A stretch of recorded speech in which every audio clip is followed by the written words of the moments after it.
What really happened with your host, Mike Rivero. The history the government hopes you never learn. Here is your host, Michael Rivero. And aloha, America. Welcome to our show today. It's Friday, January 19th, 2018. Getting down toward the end of the month here. And we've got a lot of stuff to talk about. The phone lines are open, 800-313-9443. Mike is in our control room, ready to answer the phone when you call on in. Now, first of all, the good news, Claire actually is feeling a lot better. She wanted to do the show today, and I said, no, take one more week to rest. But I want to share a little story about this little saga with Claire and her back to illustrate why so many people are no longer embracing the medical industrial complex blindly. And to recap, both of us came down with this really nasty flu that's just all over the place, and both of us were really quite sick. And in Claire's case, it triggered bronchitis. And while she had the bronchitis, she was coughing so hard, she literally threw something in her back out. Now, we're over the flu, we're over the bronchitis. The back pain has just been an issue, and it's been very difficult for Claire. Now, Claire has a chiropractor she normally goes to see, but he was unavailable, and so Claire, just out of desperation, tried a new chiropractor, and this guy took x-rays, and he did an adjustment on her that actually put her into more pain than when she had walked on in. Then he calls us back for a consult, and he's got this room set up while the x-rays are on display, and he starts going on about all the things that are wrong with Claire's back, and, really she needs, a 6-month course of constant treatment. And finally, I just asked one question. Can you get her out of pain today? And he said, oh, no, it's going to take 6 months before she's feeling better. So at that point I said, okay, we're going to go another direction. Fortunately, Claire's regular chiropractor was now available, and she went to see him yesterday. And in just one session, he pretty much fixed the problem. And she's going to go see him again next Tuesday. And she's still a little sore, and she still needs to rest. But there's the difference between the regular chiropractor who's there about making people feel better and this other guy who was just out there trying to get us to commit to 6 months of, frankly, far more expensive sessions than Claire's normal chiropractor. So you have to be really careful, and especially because there are practitioners out there in all fields of medicine who are willing to exploit the pain and suffering of patients to get just a little bit more money out of them. And so you have to be very careful. And I understand when you're sick, when you're hurting, you don't want to have an argument, but you really need to be very careful because the doctors are paying off their student loans and the malpractice insurance. So you have to really beware. Now, getting on to the news here, obviously the top story today, the House passed their version of the short-term spending bill. The showdown is now in the Senate. They're fighting back and forth, and the latest word is it's probably not going to pass. And as of tonight, midnight, the government will be shut down, and certain people will be asked to work without pay. Secretary of Defense Mattis was up there saying, this is going to weaken our military. We're losing our competitive edge. We've got to have more money. So they're raging back and forth on that. Based on past history, there will probably be a last-second compromise late at night so the government can go on doing what the government does, which is taking your money and using it to destroy other people's countries for no particular reason at all. Getting on to the domestic politics, there are some encouraging signs out there. Apparently, the FBI has launched 3 investigations into the Clintons, and there's renewed talk of a second special counsel to investigate the Clinton crimes. And apparently the Department of Justice under Attorney General Sessions has opened criminal investigations against the Clinton Foundation in Little Rock and New York. And boy, are they going to find a lot of stuff there. Now, apparently a 4-page memo has surfaced that reveals alleged U.S. government surveillance abuses, and it's being described by the lawmakers who've seen it. Apparently everybody in the House of Representatives has already seen this. They're calling it shocking, troubling. One congressman said, this is like the KGB used to behave in Russia. And in an interview with Fox News, they're saying they can't discuss the exact contents of the memo, but people are saying this should get some people fired. It should get some people fired. And apparently what it is, it relates to that Russian dossier being used to get the FISA warrant. And so there is something developing there. Edward Snowden is already out there saying this FISA abuses memo needs to be made public. The American people have a right to know. And he's also calling on Trump to veto the latest surveillance law, that where the government just says it has the right to spy on us without a warrant. Okay, we're going to grab a couple of phone calls here. Francis in Vancouver, aloha. Welcome to the show. What's on your mind? Hi, Mike. You and I are both living in the Ring of Fire on the Pacific Rim, and I wanted to draw your attention to, yes? I was going to say, you're living on the Ring of Fire. I'm kind of somewhere out in the middle. Well, you're sitting on top of a big volcano, Mike, and yes. It can blow any time. Remember that. Okay. So the thing is there's a couple issues that tend to be forgotten and all that, and one of them is a really good article that came out a while ago in the New Yorker called "The Next Big One," and it's about the Cascadia Plate. Yes. And they've done a lot of work on it in the last 30 years. And they got a geographical record on that thing going back 10,000 years or more. It goes off like clockwork every 250 years, and it's going to be a 9.2. Yes. Which is as big an earthquake as it can possibly be. And it's going to wipe out, basically the tidal wave is going to be 50 to 100 feet high. It's going to wipe out everything west of the I-5. Places like Seattle and Vancouver won't get the tsunami, but they'll get a 20-minute tidal surge of 50 to 100 feet.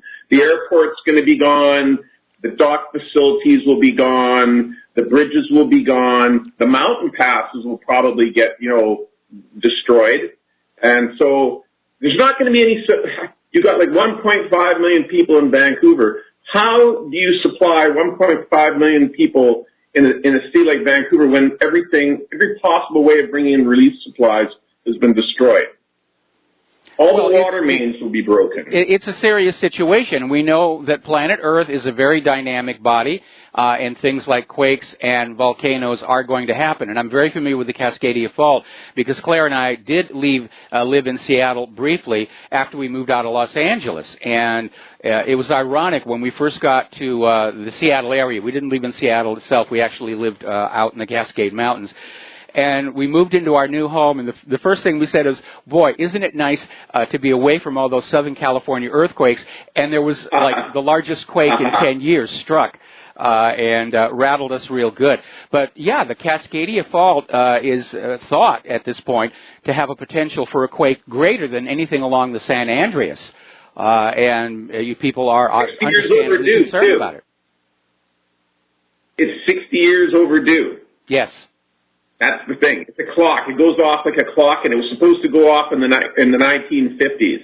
Now, there's another issue about the Ring of Fire, and that's the one that probably brings more dread to me than anything else, and that's Fukushima. Yes. And the minute that thing blew off, I thought, that's it, we're done.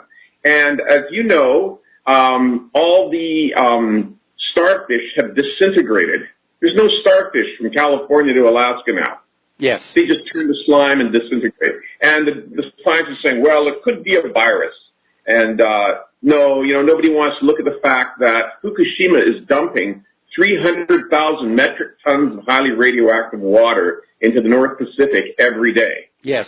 And the other thing, I was talking to a Japanese fish broker I know about this, and he brought one up that I haven't heard of reported yet in the news, and he's saying there's no squid in the North Pacific anymore. Well, the sea life is ingesting this contaminated water, and that means these radioactive particles are getting trapped inside their flesh, and they're continuing to radiate. And yeah, it's going to have an effect. Right now, Claire and I, we used to be big fans of sushi. We won't do sushi anymore. We won't do any seafood anymore because of what's going on out there. Done. Yeah. Well, and then there's the hot particles. and they get the hot particles from the core of the reactor, and there's just a few of them, but they're raining down on the whole coastline. And, you know, you get one of those in your lungs, you're probably going to be dead in a year and a half, right? And, well, I don't know about that. Is, hang on, Francis, calm down. First of all, calm down. Okay, I understand you're scared. The main source of contamination right now is the ocean.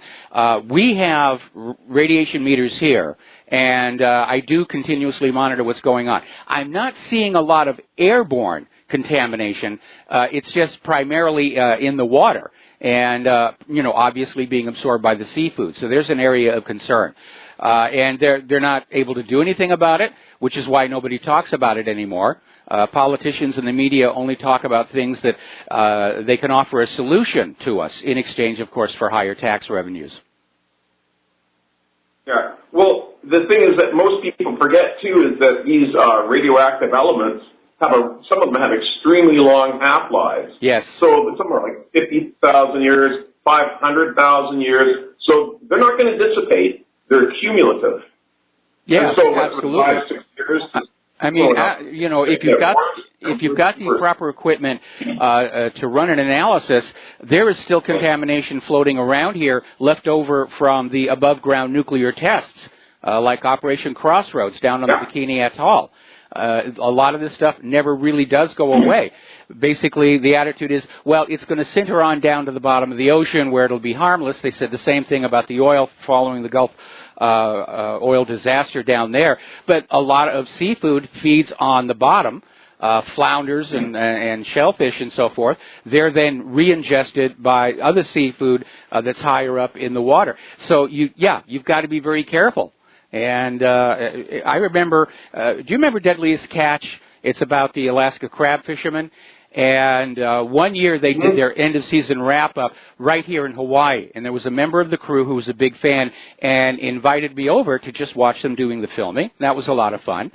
And when they were off camera, the one thing they were all talking about is they were terrified. Some college kid was going to go down to the shoreline, grab a crab, crack it open, hold it up to a radiation meter, and put the video on YouTube. And they were absolutely terrified that was going to happen because remember, after Fukushima, the Alaska Fisheries Commission, backed up by the U.S. DA, basically said, we don't need to bother testing West Coast seafood for radiation. It's perfectly safe. Just go on buying it. And I remember, boy, that made the hair go up on the back of my neck. Anything else there, Francis? Because we've got other callers. Would you say that Fukushima is a bigger deal? I'm getting the impression it's going to be a bigger disaster than Chernobyl.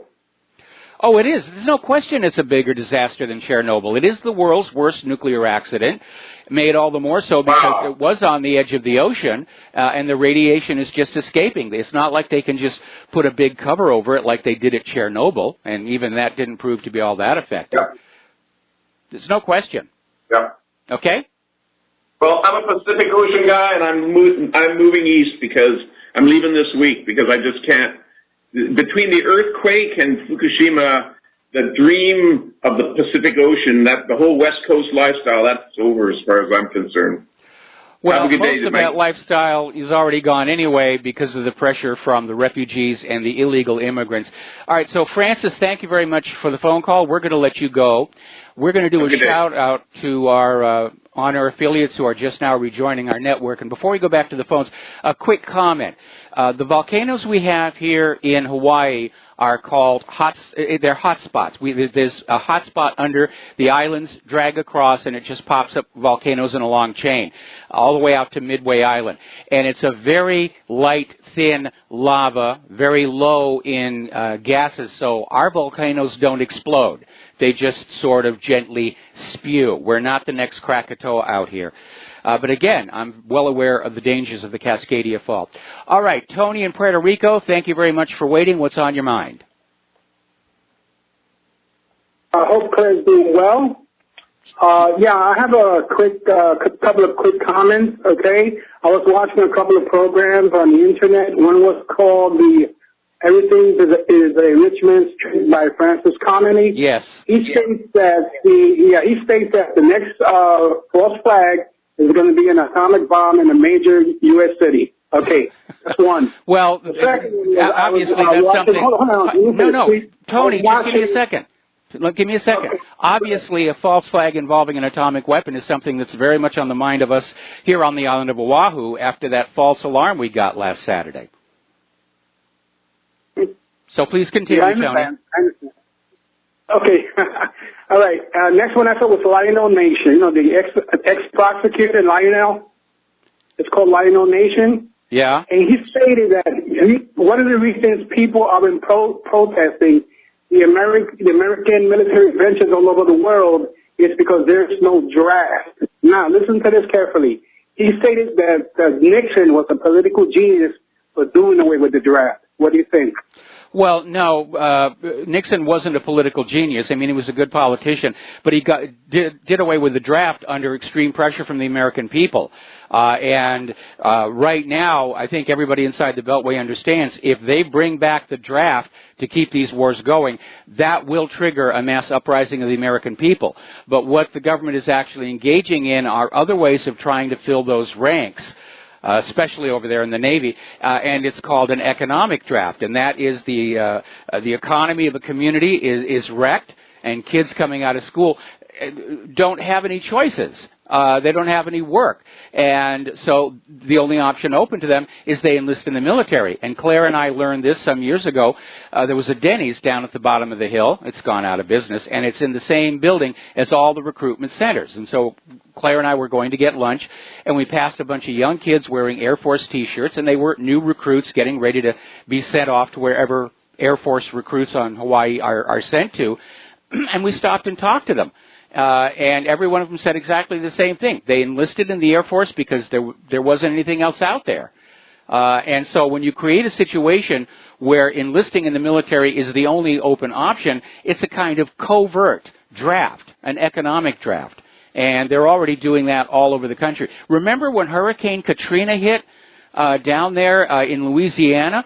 The military recruiters were the first ones in there, going up to everybody saying, well, you lost your house, you lost everything, you've got no place to go. Just sign up for the Army, we'll take care of you from here. I mean, just absolute cold-blooded, cynical behavior.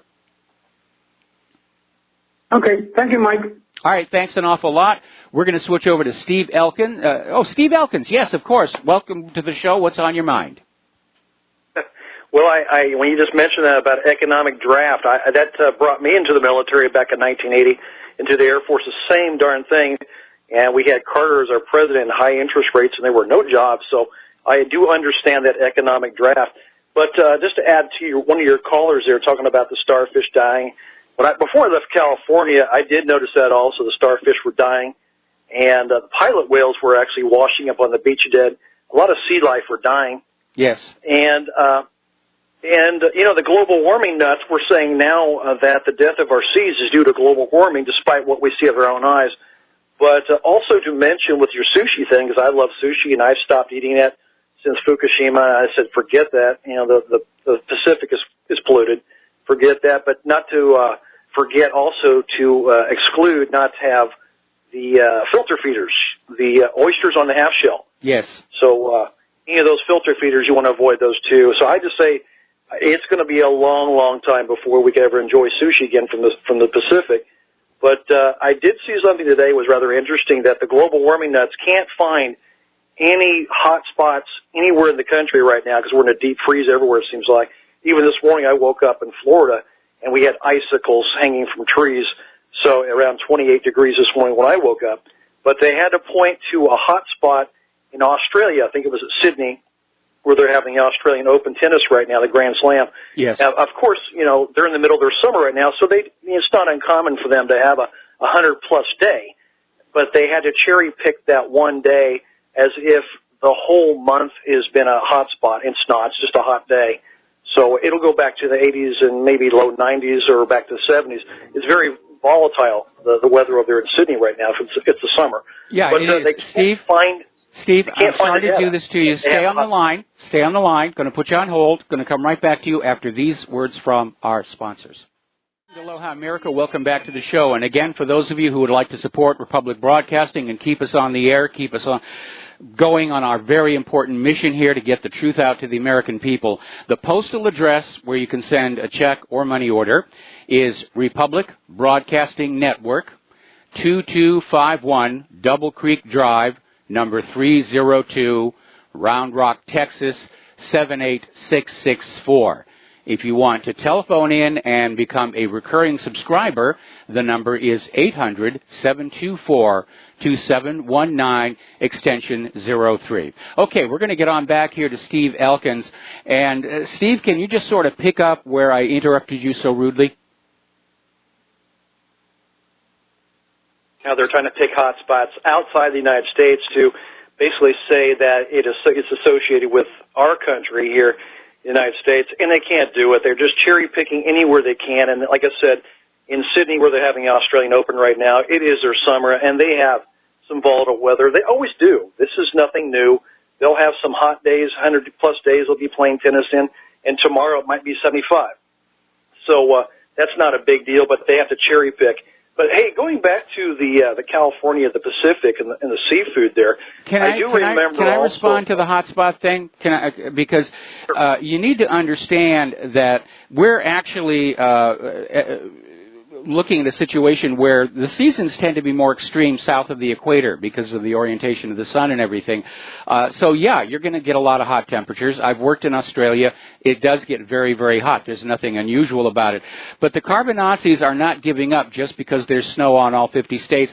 I've seen 2 articles already saying, oh, yes, last year was the hottest year on record. So they're still pushing that nonsense.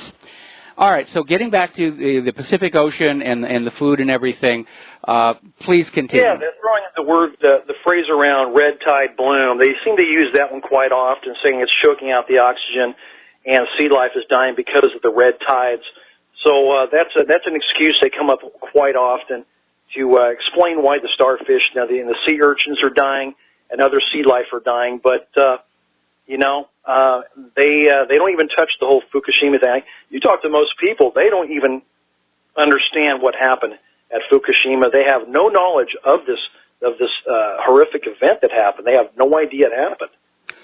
Well, I'm sure they remember the quake and tsunami and the fact that the power station blew up. But obviously the corporate media has avoided discussing the issue since then, and certainly the reality that all of these attempts to contain the radiation have failed. The ice wall didn't work out. They've run out of places to store it. The processing plant didn't work. So yeah, they're just dumping all of this highly radioactive water into the ocean and saying, don't worry, the Pacific Ocean is very big. It's going to be diluted, so it'll be safe. But the reality is the fish that is swimming right off the coast of Fukushima are picking up this contamination, and a fish that is contaminated off the coast of Fukushima is just as contaminated off the coast of San Diego, and that is the real danger. And you're right, any sea life that feeds on the bottom, like starfish, they're going to be picking up some of those particles that have sintered down to the bottom, and so it's going to hit those life forms a lot more seriously, plus anything in the food chain that in turn feeds on them. Yeah, those deep water fish that are used for sushi are always volatile to picking up that. Hey, one last thing, real quick here. I don't believe that President Trump said the S-hole countries. I think he may have used some harsh language. I've reported on that. I don't believe it because people are coming back out now and saying no, he didn't say that. Some people said yes, he did. I just give it the benefit of the doubt that he had a little more tact and didn't use that term, but. What was funny is that he actually had the perfect opportunity at that time to say, deny you said it, but since you brought it up, the Clinton Foundation and all the billions they have made that have never made it to Haiti yes. For those S-hole countries, I didn't say that, but now that you're saying about these countries that are so devastated and so poor and bad places to live, what happened to all that money? They closed down the foundation. Perfect opportunity to poke at that again a little bit and say, where did all that money go for the Clinton Foundation? It surely didn't make it to Haiti.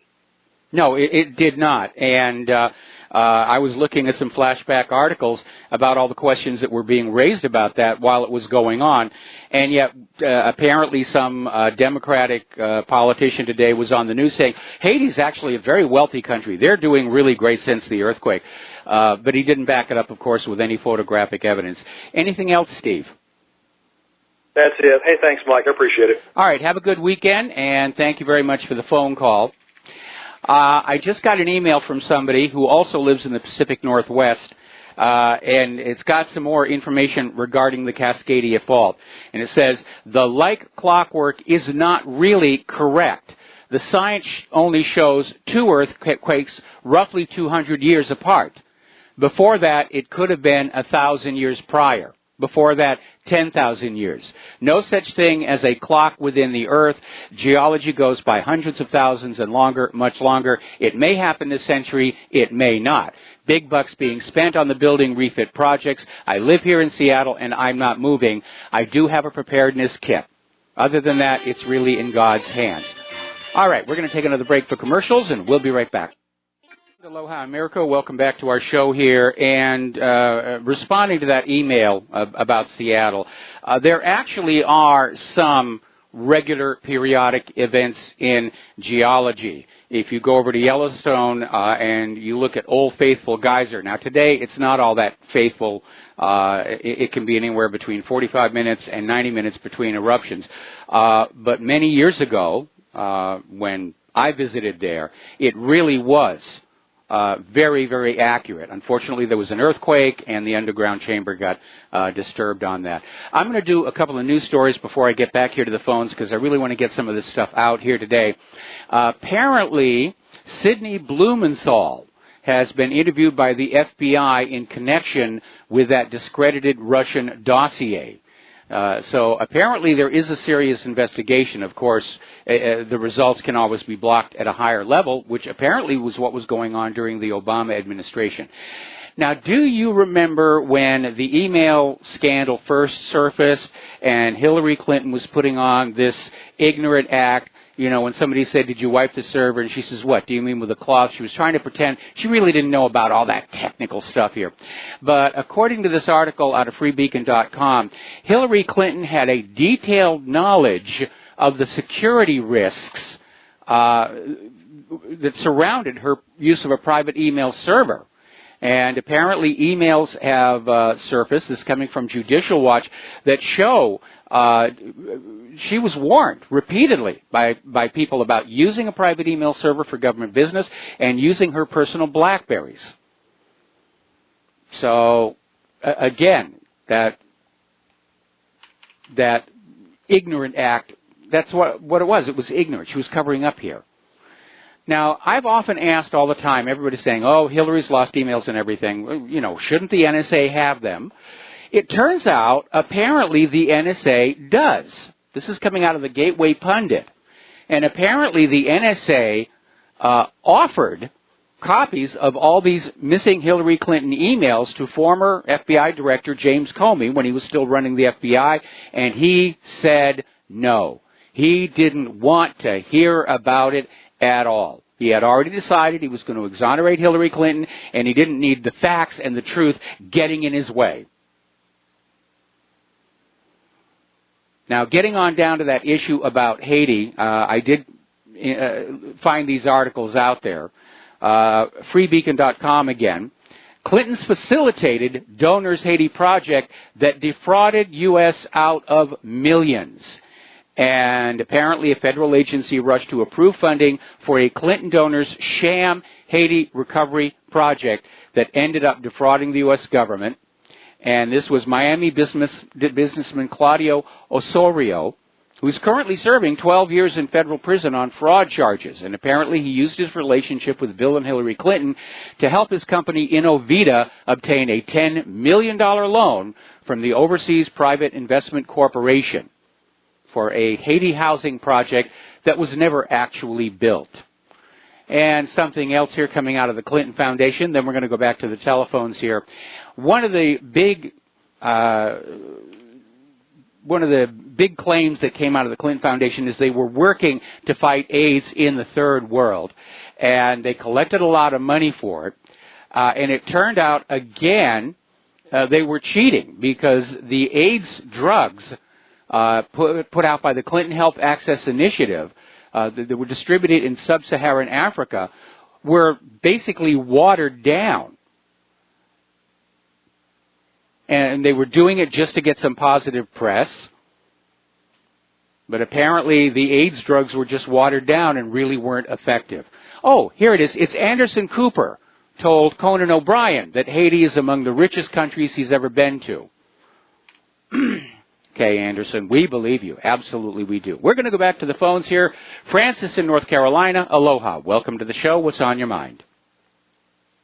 Aloha to you both. Aloha. One, it tickles me to my heart's content to know that Claire is doing and getting more recovery. Yes, me too. It's about blooming time. Anyway, as far as the food contamination goes with Fukushima and all that, the radiation and pray tell what else, one thing that since he has moved down to Florida or in the process of, I don't remember which it is that he's dealing with, he needs to be careful about what's going on with the seafood around Florida. Yes. I.e., the Horizon oil rig fiasco and disaster that they've had to go and spray a ridiculous amount of Corexit, which is toxic in its own right, for that matter, yes. Just to weigh down the oil that's been spilled on the ocean floor and so forth, and thus poisoning the sea life around the Gulf and around the Caribbean, as far as around the base of Florida and up the coast. Yeah, the currents are carrying it there. And here's something that most people don't realize. When the Gulf oil disaster was happening and they were going on out there, they were using Corexit. They were calling it a dispersant. And the implication was that Corexit would make the oil go away. And no, it didn't. It simply made it sink so you couldn't see it anymore. And you'd look out there on the Gulf of Mexico and you wouldn't see any oil and it looked like everything was better. But that Corexit and oil gunk is still all over the floor of the Gulf of Mexico. And again, any fish that are feeding on the bottom, they're taking that stuff in. And as a matter of fact, people who live around the Gulf don't want to eat the Gulf seafood anymore. It's actually being fed to our military. Oh, no, that's even, okay, that's really nauseating to think of because I'm trying to remember what year the Horizon fiasco occurred. Yeah. Apparently, you're at a lack of memory as to when that was. Or, I'm just double checking here. I'm just double checking here. And 2010. It happened in 2010, 8 years ago. Lovely. Lovely. Because it's been that length of time that I have not dealt with any type of shellfish because of that since then. Because, for one thing, the last thing I need, well, I'll put it this way, the last time I had any type of shellfish, I had a adverse reaction to it, and it was merely steamed for that matter, and so, which was a heat steam deal. And so after that, I ended up having to go see my acupuncturist just to try to get the body to process and kick the garbage out. After that. So I was like, okay, no more of this. And so I haven't had to deal with that since then, and I'm leery of any type of shellfish as a result of that. So I feel for him as a result. Well, the problem right now is that between the Fukushima radiation and the Deepwater Horizon disaster and GMO, there is no longer enough safe, healthy food to feed the human population. And it's because of that that governments, including our own, are willing to allow commercial food processors to use more and more fillers and to sort of play fast and loose with certain names. For example, when you see a commercial for a fast food restaurant, it says, all beef patties. Well, they're defining beef as this stuff they make, and it may have some cow in there, but it's also going to have a bunch of other fillers. But they're allowed to call it beef because they're declaring it as a trademark or a trade icon. The same thing with tuna. If you go into the supermarket and you get a can of tuna fish, there could be anywhere upwards of 17 different species of fish that are in that can. The same thing with honey. It's an identifying label. It doesn't actually tell you what's in there. And a lot of these store-bought honeys don't have anything in them that comes out of the rear end of the bee. They're just a concoction of sugar and flavor and artificial color. And it's very dishonest. But again, yeah, we've toxified the planet here. Well, I would tend to say that the corporate heads have toxified the planet, for that matter, and their greed and their selfishness and so forth. Of course, people that purchase what they have produced is no better off, and dare I say, deserve what they're getting because they're not boycotting, shall we say? They got to eat. That's the problem. They have to eat. And if all that's out there to be eaten is this stuff that's adulterated and full of chemicals, they're going to eat that. What do you expect them to do, stay at home and starve to death? Oh, that's true. But you know something? You remind me of a film back long ago called Soil and Green. So how do you know what you're really eating? Yeah, well, yeah. How do you know what you're... It's a wonderful movie. If you've never seen it, you've got to see it. And I'm not going to give away the secret at the end, and neither should you, Francis. But it is interesting because all during the movie, all the food that's shown, it's all bright colors. It's all cut in nice little processed squares. The only real food is available to the very, very rich, and that doesn't even look all that good to our sensibilities. But it is a classic movie. It starred Charlton Heston. And it was when Charlton Heston was really getting into environmentalism, and he said, I want to do this movie. So again, that's called Soylent Green. But we're now there. So much of what we eat is synthetically produced, and we don't know where it really originates from. There you go. Okay. We got to think about what they're doing.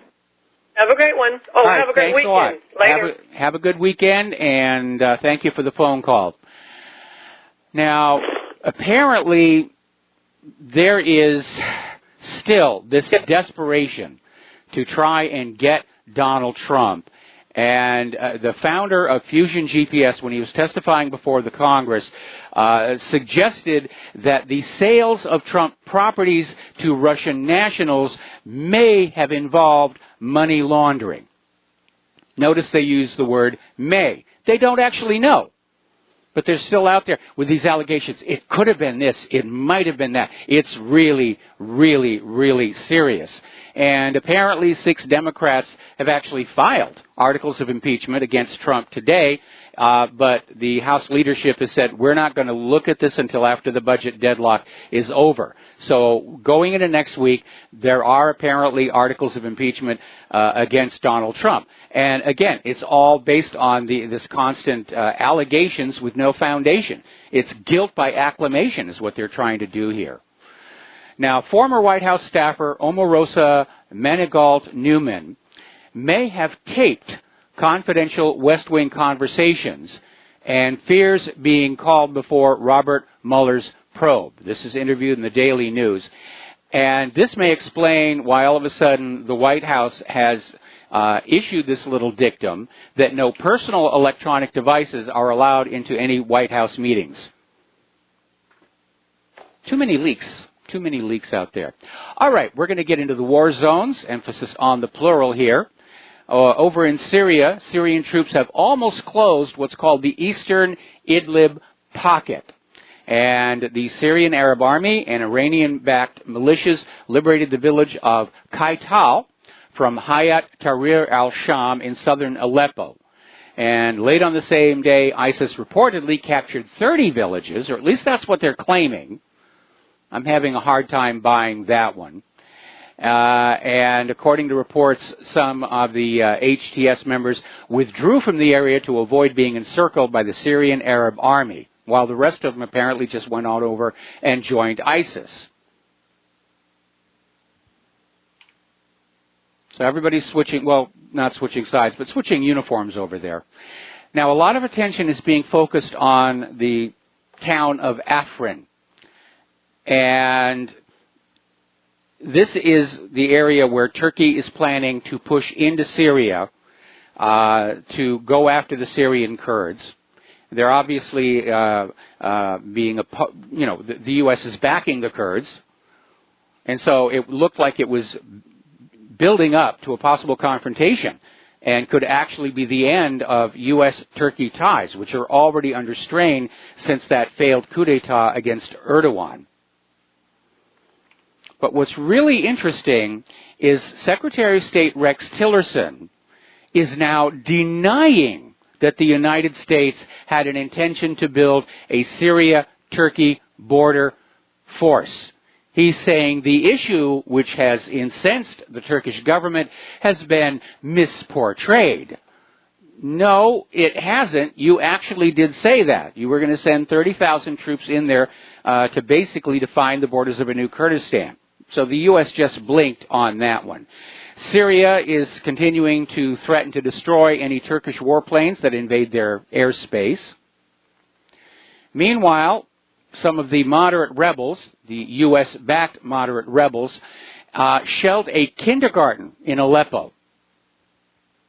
4 missiles hit the Al-Zahra district in Aleppo's west, 2 of the missiles hitting the Al-Waha kindergarten.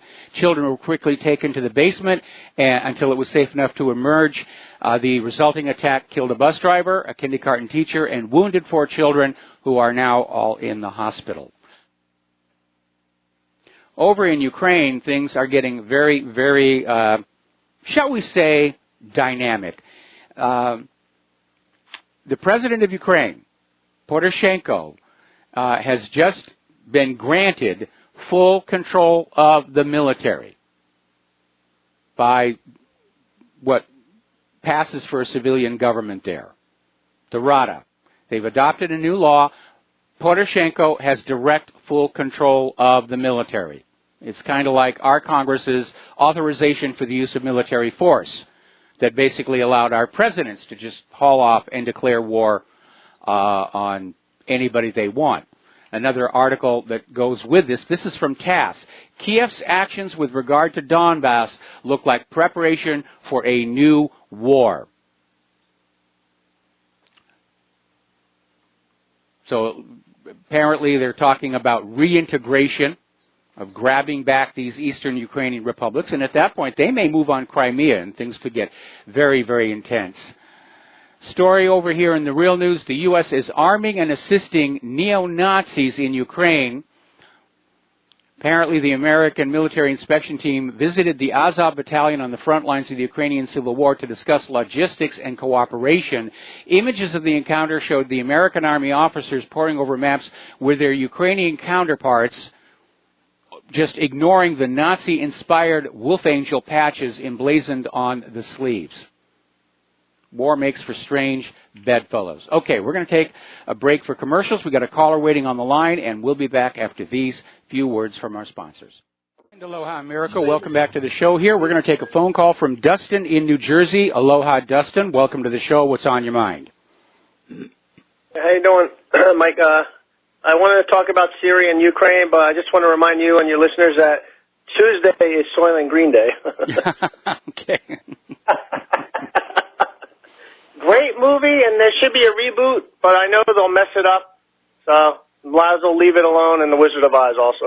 Boy, I got to tell you, all the recent remakes that have all been liberalized and everything, they're terrible.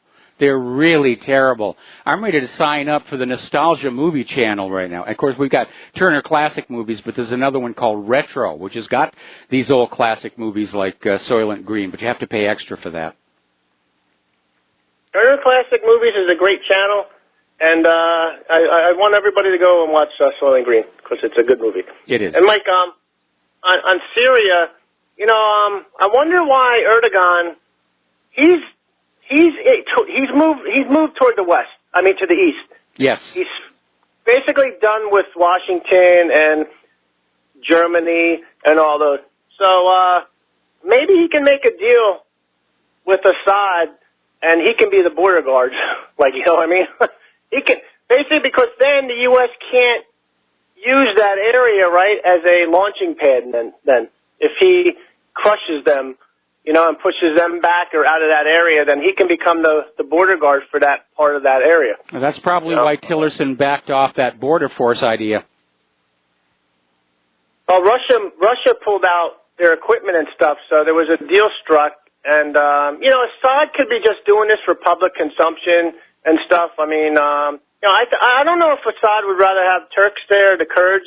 I'd probably want the Turks there at this point because the Kurds are obviously Washington's last hope. So I'd have to go with the Turks at this point, especially after the coup with the Gulen group and linked to the CIA and Hillary Clinton. And it's a very interesting scenario going on over there. But I think Turkey's definitely moved to the east, and I don't think they're ever going back to the west. No, not anytime soon. Not anytime soon here. But basically, what Assad wants in that part of Syria is Syrians. And I'm sure he's very angry at this attitude coming from the United States of America that the United States does not want Syria to basically take back control of the areas formerly held by ISIS. Michael Herzog was talking about this on his show. And that's exactly what it is. They're still trying to find some way to, break off pieces of Syria so they can claim some kind of a victory. But at this point, the U.S. basically lost in Syria. They're not able to win in Afghanistan. And this whole war agenda is in serious trouble. It's stumbling badly. Yeah, Mike, I don't think they had the jihadis left, to regroup the amount. Sure, they have, some Kurdish forces and stuff, but they got their own issues and they got their own worldview or their own autonomous thing with the jihadis from Saudi Arabia and some other. Can you hold me over? I wanted to talk about Ukraine. Okay, sure. We'll be back after station identification. Aloha, America. Welcome back to our show, hour number 2. The phone lines are open, 800-313-9443, and we're talking with Dustin in New Jersey about, I guess, Ukraine now. Yeah, actually, one last point on Syria. Don't forget, I'm not Syria, but Turkey was with the Turkish Stream project with the gas pipeline. That's a big winner for Erdogan and the people of Turkey. So that's a very important thing. That's part of this equation, But on Ukraine, Mike, I watched that Oliver Stone documentary. Did you see that yet? No, I haven't had a chance to look at it yet, but I did put it up at whatreallyhappened.com. Yeah, wow, Mike, it's a long watch, but it talks about how Ukraine was formed and Operation Barbarossa and to the present day, and how remember Saakashvili from Georgia, remember the U.S. used him as the attack on the Odessan people, and how, he got $180,000 salary from the U.S. government, which some of our governors only were getting $70,000 or $80,000 salary, which makes you see how much Washington gives out to its puppets. Yes. But everybody's got to watch this documentary, Mike. It's a long documentary, but it's definitely an eye-opener to what it's about and who's involved, from, Victoria Nuland and that Wyatt guy with the State Department. And, I want everybody to watch it. It's very, very good if you have some time.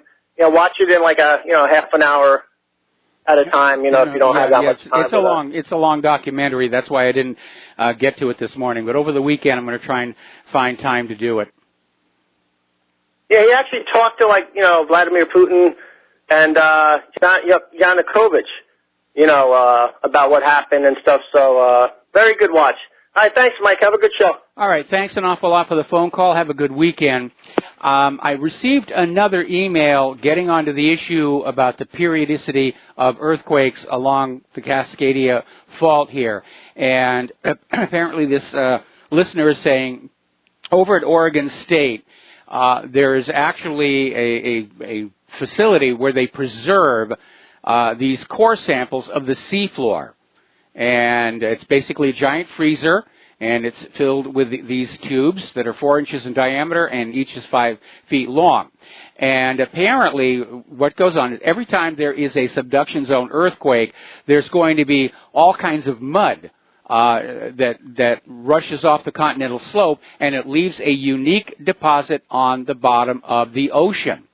And so when you're looking at the core sample and you're going down the core sample, you will see these unique deposits, apparently at regular intervals, and far from the other email saying there were only 2 quakes that they had. Apparently, the seafloor core samples show that the Pacific Northwest has experienced 41 subduction zone earthquakes in the past 10,000 years. And they average out to be every 243 years apart. And apparently the interval between these deposits is fairly regular. So that's another point of view on this. But yeah, those core samples, they're going to tell you the story there. And that makes a lot more sense than somebody saying there was only 2 quakes. Maybe it was from the Seattle Chamber of Commerce or something. Since we're talking about Ukraine right now, apparently a former Austrian diplomat and an OSCE observer have been killed in the Donetsk Republic. And the circumstances are not being reported, but obviously any time a diplomat or even a former diplomat is killed, it becomes an issue. Now, apparently Benjamin Netanyahu, following Donald Trump's announcement that the U.S. will recognize Jerusalem as the capital of Israel, Netanyahu is now saying that the U.S. Embassy will move to Jerusalem within a year, and Donald Trump has already come on out and said, no, that's not going to happen within the year, and said basically they're still looking at when they're going to do the move. And that may be Donald Trump realizing the negative global reaction to his comments there. Now, North Korea is going to send 230 cheerleaders to the Olympics. They're not sending quite as many actual athletes, but again, they're all going to wear the same uniforms and march under the same flag. Powerful symbol for reunification. Now, interestingly enough, Newsweek ran this story. Remember I said that if the Koreas were to come on out and say we're reunifying, that would yank the rug out of the U.S. military position regarding North Korea. So Newsweek is out there, and they're trying to make it look like this is a negative thing. North Korea using Winter Olympics to fuel online reunification propaganda. And the article goes on to say, North Korea is using its impending participation in next month's Winter Olympics in Pyeongchang to bolster its ongoing propaganda campaign that the rogue state and democratic South Korea should be reunified. Gee, could you get any more biased in the way that you reported that story? But this basically says that, yeah, that's what the U.S. government is concerned about now. They could say they're going to reunify, and that would be the end of that whole war agenda there. Because what's the United States going to do? You know, attack Seoul, South Korea for being in possession of nuclear weapons? We're going to do a shout out now to our honor affiliates who are just now rejoining the network. Apparently, U.S. Democratic congressmen, I don't know why the GOP, well, what am I saying? They're neocons. But apparently, Democratic congressmen are warning the White House that even a limited strike against North Korea would in all likelihood lead to all-out war and massive casualties. This comes after U.S. Secretary of State Tillerson warned of just such a limited strike if Pyongyang doesn't relinquish their nuclear weapons. Remember just yesterday they were saying negotiate or we'll attack militarily, and I said negotiate. There's no negotiation. It's do what we tell you, and that's exactly what it came down to. The U.S. is telling North Korea, surrender your nuclear weapons or we will attack you. At which point we will find out if North Korea actually has a deployable nuclear weapon to go with that brand new long-range intercontinental ballistic missile. Now, Tillerson went on to say that reports of mass starvation in North Korea is a good thing. It's showing that the U.S. diplomatic strategy is working. There's no diplomatic strategy. It's a siege. That's basically what it is. They call it sanctions, but it amounts to basically laying siege to an entire country. And people are being harmed by it, ordinary people. And Tillerson thinks this is great. They're going hungry. Oh, wow. I think that's wonderful. Well, I got to go out to dinner myself here. Very sick people, unfortunately. All right, we're going to talk about the economic. Oh, no, actually, we're going to take a phone call. We're going to go to Peter in Los Angeles. Aloha, Peter. Welcome to the show. What's on your mind? Mike, just listened to you on the Korea thing and the Olympic team and so on, and wanted to point something out that Korea is the absolute linchpin for our basically empire in the Far East. It's the only east of Afghanistan. It's the only major U.S. military presence on the landmass of Asia. It's the last one. Of course, it doesn't need to be there. We've been trying to scotch and subvert any sort of a peace between the two for years. But if there is going to be peace there, then obviously we will be ejected. Yes. We will be asked to leave. If you look at the map and you see where Busan is now, Syria is asking us to leave, and the U.S. is saying no. So reunified Korea could find themselves in the same situation. Well, we've killed their leader before, actually. We were involved in the Park Chung-hee assassination in like 1979. But if you look at the map and you see where Busan is in the very southeast corner, and strategically, they used to teach us in the Command and General Staff College that Korea is a strategic dagger pointed at Japan. It would be to jump off across the Straits of Tsushima against any invasion from the Eurasian landmass or the Asian landmass. At any rate, if there's peace on the peninsula, then and we're ejected or we're asked to leave, Japan will then ask us to leave as well. The centrifugal force of the Chinese economy, and the Russian economy too, really, and Chinese military and the Russian military as well, will pull them in, and they will be either neutralized or go into their orbit. We already see that Duterte in the Philippines is doing so. Yes. And if Korea goes and Japan goes, then eventually, so for the same reason, so will Australia. But our defense strategy, Mike, if you look at the islands, the Kurils, yes, the Aleutians, the Kurils, Japan, the Philippines, even down to Australia, you know about SOSUS and all the buoys. We've always used those islands as a barrier to keep the Chinese Navy and the Russian Navy from breaking into the open expanse of the Pacific, from Vladivostok and Petropavlovsk and Shanghai and so on. And all that will be gone. We'll no longer have that necklace of islands barring the Pacific. And we will, if that happens, our defense perimeter will be pulled back to almost Lilia Kalani, or whatever her name was, days in 1885, before the Spanish-American War, without the Philippines, without Japan, without Korea, without really Australia, and maybe just Guam and the Marianas, yes, which have been dredged. But that's where it will leave us. And I want to make one more point about Pakistan, if I could. It's back, I did time in Afghanistan and Iraq a couple of times. And I can tell you that it used to be, and this is 10 years old now, it used to be 3 to 4 times more expensive to support a soldier in Afghanistan than it was in Iraq. The distances, the locations, heavily dependent on air power, like a several thousand-mile supply line through very few roads through Pakistan. If Pakistan boots us, which they're going to do, yes, that would go up to like 8 or 10 times, and we'd have to find either a new landline or airlift everything, which would be completely untenable. But we've been asking the Pakistanis, the tyrants that run Pakistan, we've been paying them hundreds of millions of dollars a year in order to allow us to put drone bases on their own country to bomb and drone their own people. Yes. And they've accepted the money for it, and that's kind of a tough political sell, Mike. Well, that really is, but if you're not facing a new election, I guess you can be comfortable doing that sort of thing. And by the way, that analysis that you gave us regarding the strategic importance of the Koreas, that's a good analysis, and I hadn't considered much of that. But you're right, and that's why the U.S.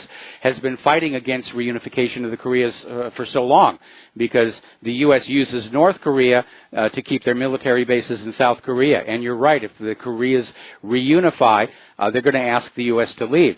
Doesn't mean the U.S. will. The U.S. may just continue to maintain all these garrisons through just sheer fear of the U.S. military might. They might tell all of these countries, we're going to keep our bases there, and if you don't like it, we'll nuke you. Remember back in '79, in one of the great press releases of all time, Park Chung-hee, the longtime president dictator of South Korea, was assassinated at a state dinner by the head of Korean Central Intelligence Agency. And the initial press release in '79 was, the head of the KCIA, his gun at the state dinner accidentally went off. It was an accidental discharge. That was the press release, Mike. And I guarantee you, though, that the head of the CIA doesn't take out Korean CIA, doesn't take out our guy in Korea without our knowledge. So I would tell you that we were behind that as well. Certainly sounds like we killed their leaders before. Well, you know, look at Indira Gandhi. She was assassinated by her own protective detail. Yes, and Benazir Bhutto too. Yes, in Pakistan. So that's the way it works. You know. Yes. A lot of the stuff you taught me. But at any rate, that's it for me, Mike. I hope Claire's feeling better. I'm signing off for the weekend. All right. Thanks an awful lot. Have a good weekend. We'll get back to you next week sometime. Thank you for the phone call. Phone lines are open, 800-313-9443. Getting on back to the economic news, polls are showing that 41% of voters believe tax reform will help their family financially. That's less than half. That means basically the majority of Americans do not think the GOP tax plan is going to help them. And it's very obvious it wasn't intended to. All the giveaways are to the ultra-rich individuals and corporations, and they're happy. Oh, they're happy they got all these tax breaks and everything. Now, over in California, being a liberal state, being under the control of the Democrats, inevitably taxes have been creeping up over time.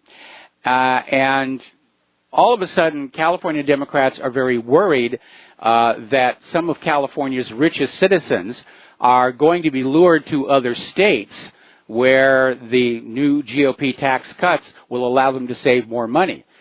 And they're basically the attitude up to now was, well, you know, any state you go to, we're still paying the high taxes. Well, the federal taxes have been cut, and all of a sudden the difference in state taxes now becomes more significant. And so California is looking at a wealth exodus, and they're wondering what they can do about that. But they're kind of caught between a rock and a hard place. They really can't lower taxes. They need to keep taking care of all those illegal immigrants and those refugees. Liberals love to spend other people's money. And when all of a sudden those other people go away, the liberals get upset. Here's an article that came on out from womensystems.com, 10 things the middle class can't afford anymore. And the list is basically vacations. Fewer people are going on vacations. We certainly see that here in Hawaii, which is a tourist destination. We've shifted back to where most of our tourists are now coming from outside the United States. Americans can't afford new cars anymore. You've seen the prices on those TV commercials. They can't give those things away. They can't afford their student loans. Yes, that's a crisis. Middle class don't have emergency savings anymore. They don't have retirement savings. They can't afford medical care anymore. Even though they're paying for those sky-high Obamacare-compliant health insurance packages, the deductibles are way up there. So you're still on the hook. Unless you have a major injury or illness, you're still paying for it all out of your own pocket. Middle class can't afford the cost of dental work. They're just saying, well, you know, I'm not going to look like a TV model. Middle class can't even survive missing a paycheck. They're living paycheck to paycheck. They can't afford child care anymore, and that is a real problem because most middle class families, both partners are working. A lingering gift to us from the militant feminist movement of the 1990s. And the middle class, they can't go to movies anymore. And box office is not doing very well. Of course, that's also the fault of the movie companies, which really aren't coming up with entertaining, enlightening movies anymore. It's just all propaganda. I think I was talking the other day about the third movie in the Pitch Perfect franchise, where it's on military bases and it's pro-war and support our soldiers, and people aren't going to pay to see that. You need to remember the lesson of Busby Berkeley. During periods of high social stress, during wartime, during hard economic times, people want to be taken out of the reality of their life and just distracted for a while. They don't want to go into a movie theater and have yet more propaganda thrown at them. Now, we're going to talk about the Royal Bank of Scotland. This is kind of an expansion of a comment I made yesterday. But apparently the big stink involves the Royal Bank of Scotland's treatment of small businesses, and it's being described as the largest theft anywhere, as it basically would work to drive these companies out of business and then acquire their assets and sell them off. It's a very predatory way of doing business. And apparently the focus is on something called the Global Restructuring Group. When we come back from this commercial break, we'll get into this a little bit more. Aloha America, welcome back to the show, and we're talking about the Royal Bank of Scotland, and in particular a group called the Global Restructuring Group. Now, the Global Restructuring Group was supposedly set up to help turn around struggling businesses. That was the public face. We're here to help. But apparently what it was actually doing was going on in and taking these businesses that were on the edge of collapse and collapsing them and then seizing their assets for sale. And apparently the current head of Santander, Nathan Bostock, was running this Global Restructuring Group that engaged in this very predatory behavior. And this is what led us to the story that we had yesterday, that apparently a manager at the Royal Bank of Scotland basically said that these struggling customers just let themselves hang themselves. And apparently they were engaged in this kind of predatory behavior of acquiring, forcibly shutting down and acquiring these businesses for liquidation during the height of the financial crisis. And it is a reminder, banks are not there to serve the community or their customers. Banks always serve themselves. They serve the money. I remember some stories that were coming out of Wall Street back in 2008, where some of the heads of some of these firms realized they were in serious trouble, and they literally dumped the losses on their customers in order to save themselves. Now, down in Great Britain, there's a great deal of anger over what's being called the Branson bailout. And this has to do with the Virgin Trains East Coast Rail Service, which is currently owned by Richard Branson. Now, the train service was a joint venture between Stagecoach and Branson's Virgin Group, and it pledged to pay more than £3 billion to run the rail service until 2023. Last November, they announced the deal will be terminated with the government 3 years early. They're just not making any money. Now, maybe they were thinking Agenda 21 was going to be implemented. People would be out of their privately owned cars and going back to trains. But it didn't work on out. And maybe that's part of why all of these train projects are in such trouble. California's high-speed rail is in trouble. Our light rail here on Oahu is in trouble. And don't get me wrong, when it's done right, I don't have a problem riding a train. I did trains when I was working in Europe. I did trains when I was working in Sydney. I don't really have a problem with that. But people do like that independence and freedom of a car. I go when I want to go by the shortest route possible from where I am now to where I need to be. Now, the International Energy Agency has announced that explosive increases in U.S. oil output, frankly, I would rather they'd used a different word, will push the United States ahead of Saudi Arabia this year in terms of oil output and put it in a position to challenge the top oil producer, Russia. So we're back to this whole oil war thing. China is now in talks with Germany for sale of jet engine technology. Apparently the Chinese have made several breakthroughs in terms of the machinery needed to produce turbine blades capable of withstanding temperatures of several hundred degrees Celsius. And these turbine blades are, of course, critical to the function of the jet engine. And apparently these turbines, whatever they're made out of, are able to survive temperatures that would melt metallic alloys. So maybe they're some kind of a new high-tech ceramic. But apparently Germany wants it. China's got it. They're going to be doing business together very soon. Okay, let's talk about immigration and all of the other problems here. Apparently, the Prime Minister of Great Britain, Theresa May, has caved in to demands from France to shorten the amount of time it takes for a visa application. And May and Macron have agreed through the Sandhurst Treaty, it will only take 1 month for adult migrants seeking to come to Great Britain via Calais will be processed in just a month. It used to take 6 months. So Theresa May doesn't seem to really be heeding what her own people are saying about the migrant crisis. Now, this one is going to stir up a lot of people here.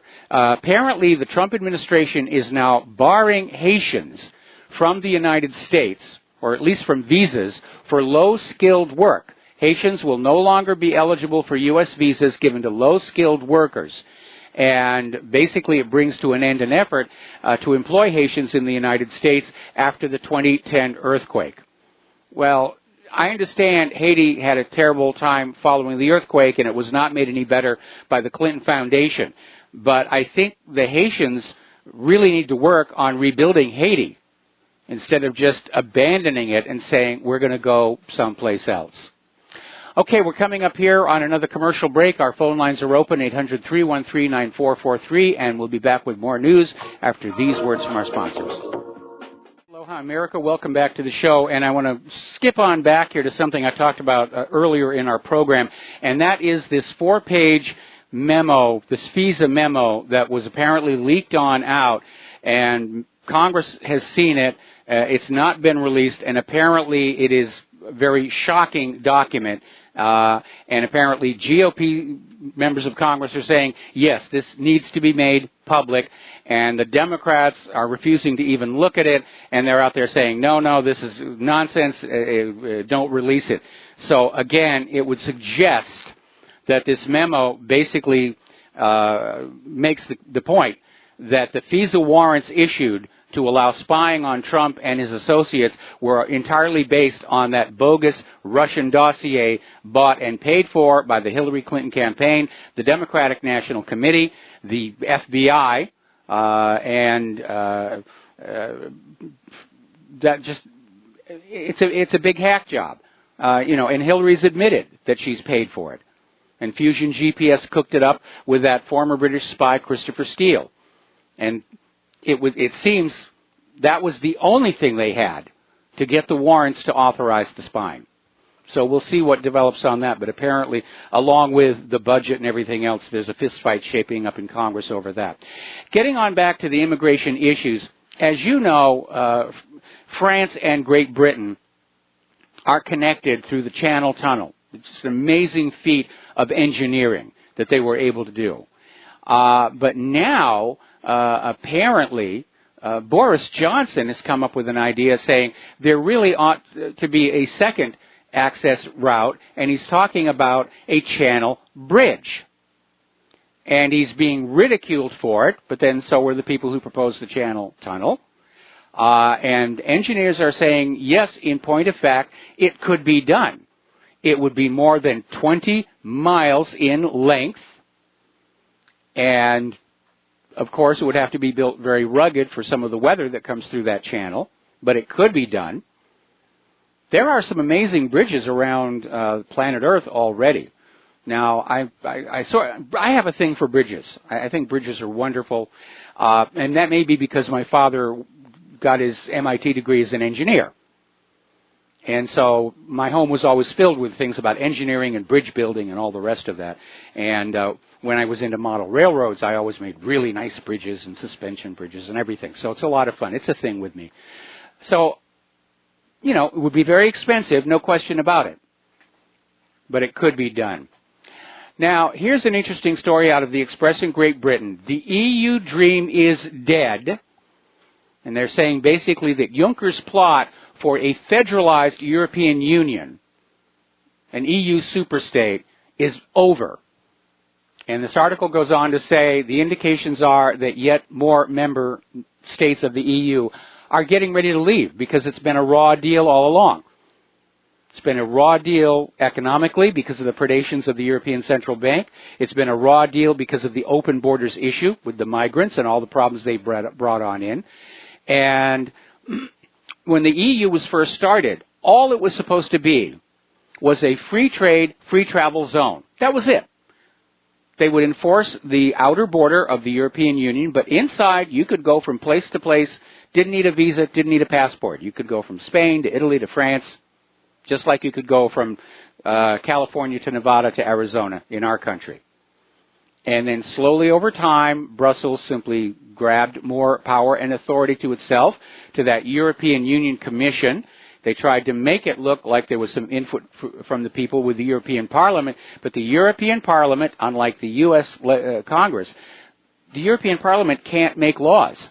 All they can do is vote a bill through, which is then basically a recommendation to the European Union Commission, and they can either go along with it or not as they choose. So a lot of Europeans are very unhappy with how that deal worked on out.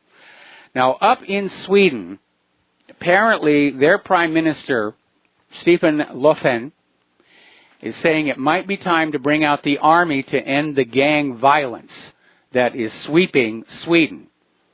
Now, because of laws that have been passed in Sweden saying that you cannot identify the ethnic origin of criminals, they're not saying who these gangs are. But it's pretty obvious this explosion in gang violence coincides with the pouring over the border of all these refugees from Africa and the Middle East.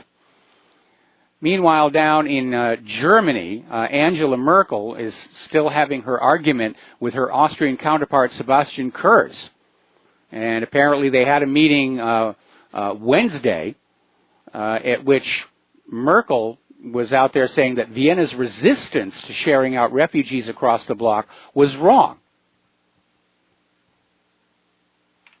So this immigration thing, George Soros' dream of a blended culture all over the globe, it's tearing apart the EU. Apparently things have gotten so bad in France, they're starting to get their equivalent of the no-go zones. Apparently Paris metro drivers are now refusing to stop at certain stations out of concern for passenger safety. And apparently they're looking at all the crime that's out there and all the protests. They just think it's too dangerous. They think it's just way, way too dangerous. Okay. Out in California, the Immigration Customs Enforcement are getting ready to do this sweep. They're expecting to arrest at least 1,500 people for immediate deportation. The California Attorney General is now saying that any California officials who assist Immigration and Customs Enforcement will be prosecuted under the state sanctuary laws. This is putting these officials in a difficult position because if they refuse to cooperate, they could face prosecution under federal Title VIII laws. And so there's this article out here in Mercury News saying this could get ugly.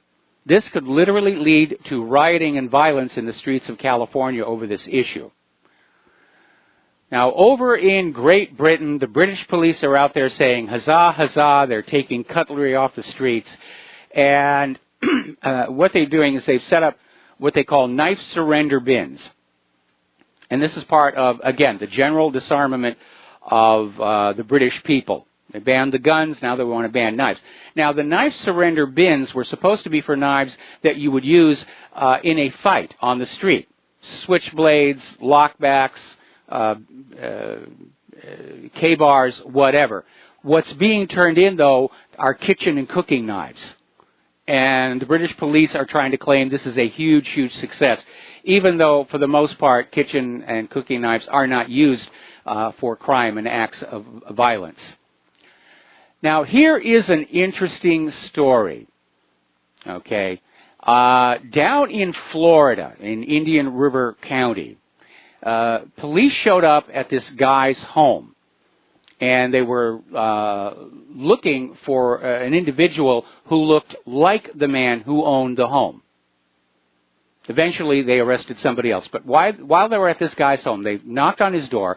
The man was at work at that time.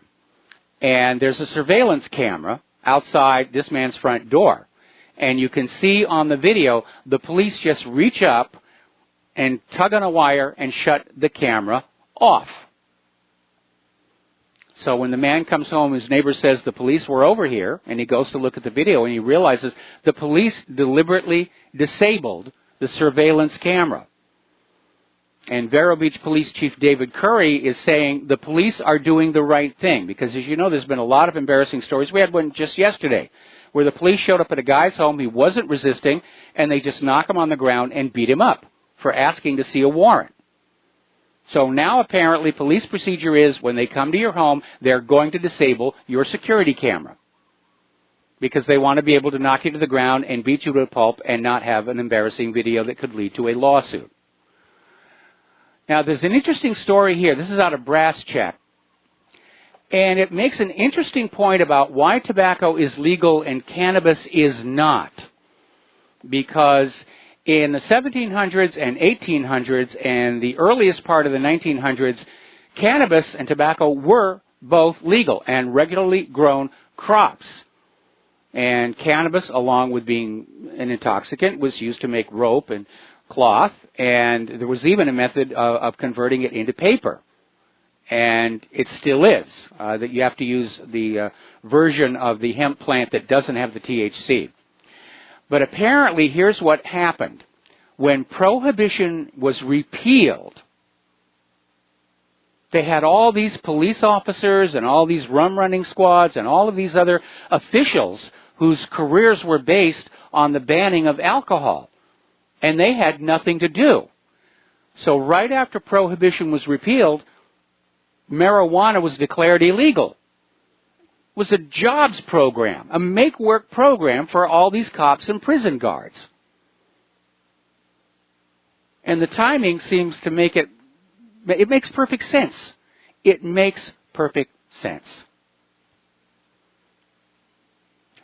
Now, health insurer Aetna is agreeing to pay $17 million in reparations after a major mailing mishap revealed the HIV status of thousands of patients. According to court documents, the display windows of large mailing envelopes revealed confidential medical information.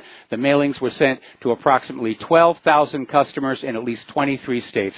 There's a little bit of an oopsie there. Now, here's a developing story, and we're still not sure what's going on, but apparently the Manhattan District Attorney has raided the headquarters of Newsweek. Apparently 24 investigators from the DA's office raided the offices of Newsweek and its parent company, IBT Media. And apparently they were taking photos of computers and servers, taking down the serial numbers, and apparently at the end of it all, they walked out carrying several of the computer servers. Now, the probe is believed to be connected to Olivet University, the San Francisco school tied to the controversial South Korean evangelical pastor David Jang, according to one source. And Jang has close ties to the founders of IBT Media. So apparently there was a 17-month investigation, and nobody really knew what was going on. Okay, a major storm has hit northern Europe with hurricane force winds, at least 10 killed. and officials in the Netherlands are reporting winds of up to 120 kilometers an hour. That's 74 miles per hour. That's hurricane force. Germany saw winds up to 126 miles per hour. This is the worst storm to strike Germany since 2007. There was something going on in the high latitudes with Coriolis effects, because they've also had something like that happen up in Alaska. They're calling it the ice tsunami. And basically, there was this ice tsunami driven by 100-mile-per-hour winds that buried alive an entire herd of musk oxen. And buried them all except one. The only reason they knew the rest were down there is they found this one musk oxen who was mostly trapped in the ice, and they went in to see what was going on. Now, musk oxen are used to cold weather. They've lived there for as long as they've been on this planet, but apparently they got caught in this and they got trapped. Nasty, nasty stuff. Apparently Germany has halted train travel until the storm is over. As I mentioned earlier in the show, snowfall is covering parts of all 50 states. And the carbon Nazis are out there saying, well, I'm here in southern Arizona. I don't see any snow. Obviously, this is not true. Well, there's other parts of Arizona up in the mountains. But all 50 states, someplace, there's snow for the first time since 2010. Snow is now covering 52.3% of the country. And yes, we have snow here in Hawaii, down on Maui at Haleakala, and on the Big Island, on the tips of Mauna Loa and Mauna Kea. There's actually a ski run up there. If you come to Hawaii, to the Big Island, you could ski in the morning and go surfing in the afternoon. Maybe that'll get some tourists coming back here. Another freeze warning for parts of the Sun Coast. And they're basically saying high pressure building in will keep skies clear, but there will be wind chills in the upper 20s to low 30s going on right now. We actually are expected to have thunderstorms on Sunday. It's been unusually cool even here in Hawaii. There's been another accident with one of these power generating windmills over in Europe. It literally, the staff folded in half. It just flipped on over. Apparently, Representative Bobby Cleveland in Oklahoma is submitting legislation to halt tax incentives for renewable resources. And if passed, it would impact the wind and solar power industry. And Cleveland is basically saying it's time we do away with this costly tax credit. The government is not your sugar daddy, no matter how hard the wind industry may wish. Wind companies are no longer in their infancy, and the industry is stable enough to stand on its own feet. I'm not entirely sure about that because of the way the wind industry was started up, where it was basically just a dodge when all of this global warming, carbon is bad stuff came along, and everybody was getting these tax incentives and loan guarantees to start wind and solar companies, and they did a very slipshod job, took their money, and went home happy. That's what led to Solyndra. And these windmills, the little machinery that converts the motion of the windmill blades into electricity, those gearboxes were supposed to last for 25 years. They're breaking down after just 5 years, and the company that makes them has gone out of business.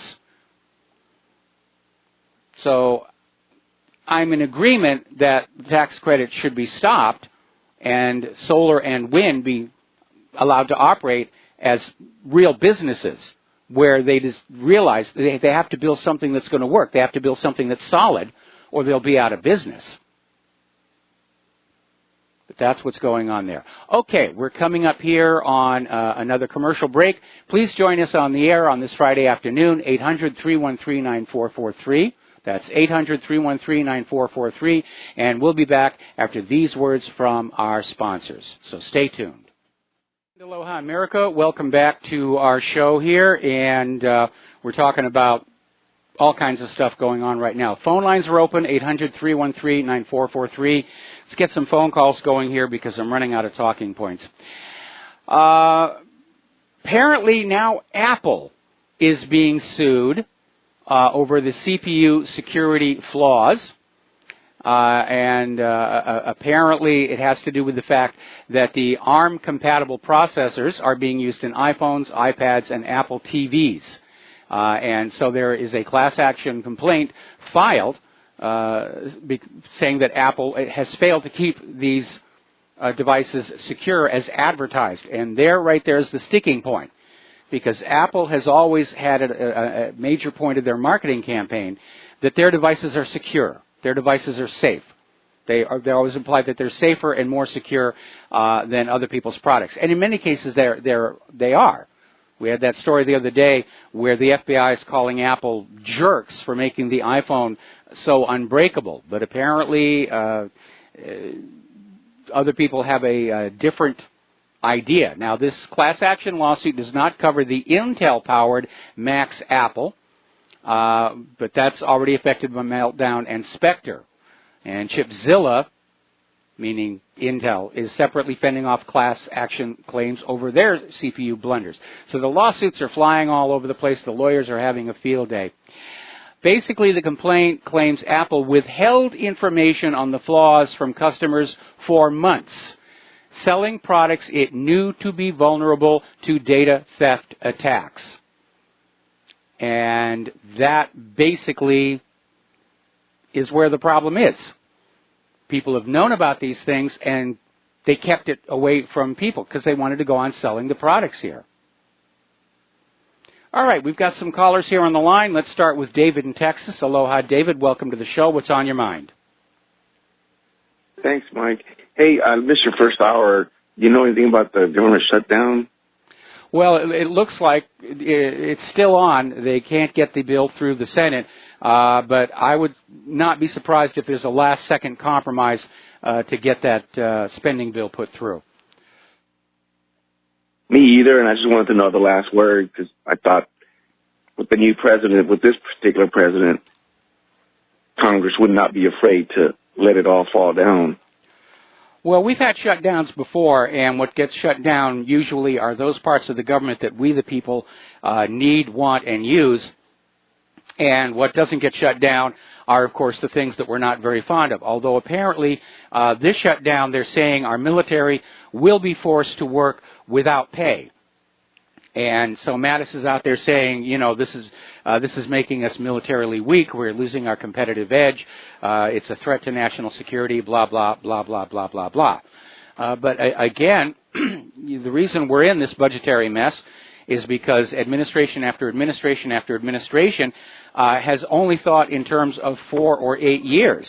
And they're not willing to make the necessary moves to get the economy balanced and operating for the long term. They just want to get through their term in office, get into the history books, and they're perfectly happy. All right. So, David? Thanks, Mike. All right. Thanks a lot. We're going to let you go. We've got to do a station identification. We'll be back with another phone call. And Aloha America, welcome back to our show, hour number 3. The phone lines are open, 800-313-9443, and we're going to take a phone call. Al in Canada, aloha. Welcome to the show. What's on your mind? Aloha, Mike. I hope you're doing well, and hope Lady Claire's doing better. She is doing better. I decided it was still not prudent for her to do our third hour today. She's downstairs in her glider chair, just resting and watching TV. It's really hit her hard. Oh yes. I sent you an email. It was a link to a CBC article a day or two ago. I want you to just take a quick look at it. In the meantime, I want to chime in about these gearboxes and the windmills. They're basically a transmission, and there's no transmission out there that I'm aware of that would last 25 years without any service, without any kind of bearing replacement or anything like that. So I was aware that of that windmill that got knocked down at Chatham, which is basically, you know, Chatham's kind of a different area in Ontario. It's really flat. Yes. You know, it's not as big as Kansas or anything, but I mean, honestly, Mike, I hope this isn't rude to say this, but it's basically flat or piss on a plate. You can see forever when you're driving down the highway in Chatham. Anyway, so this article in the CBC is basically about you want to talk about a dictatorship. It's about the government, and what they have done is they've changed the rules for Youth Center Jobs program, which basically allows people to tap into federal funds in order to hire students during the summer. And under the new rules, applicants must agree by marking a box on an electronic form that they respect charter rights, including women's rights and women's reproductive rights. Without that confirmation, you're not going to get any funding. Yeah, you have to be pro-choice, Mike. Yes. You want to talk about a dictatorship? That's out there. It totally goes against the Constitution. You thought your country was bad. Well, actually, no. There's been some of that down here in the United States as well, where certain government contracts and funding, you have to basically in the contract stipulate that you support this or that agenda. And that's really a terrible thing to do because you're coercing people. You may be forcing them to lie. And one of the reasons why these projects go so out of control in terms of cost and budget is everyone's thinking about the political dimensions. Let's just get on back to getting certain things done. I'm going to give you funding to build a light rail. Forget about what your personal beliefs and politics are. Let's just get the darn light rail system working. Oh, wouldn't that be nice?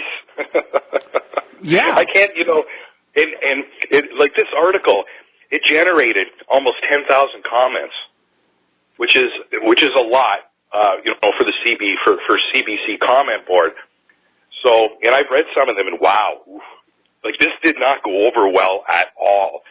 And even from the left, it didn't go over well because there are some people that are liberal that don't really believe in this abortion issue. And I mean, you know what? It's your business. You can do with what you want with your body, but at the same time, don't come crawling, to the government expecting them to take care of you because you've made a mistake. It shouldn't work that way either. You know what I mean? You have to take responsibility for your actions. It's a very simple concept to understand. Some people don't get it, though. But people don't understand it. Remember when Jesse Ventura was governor, and he came on in a press conference because there were these women's groups that were out there demanding state funding for their abortions.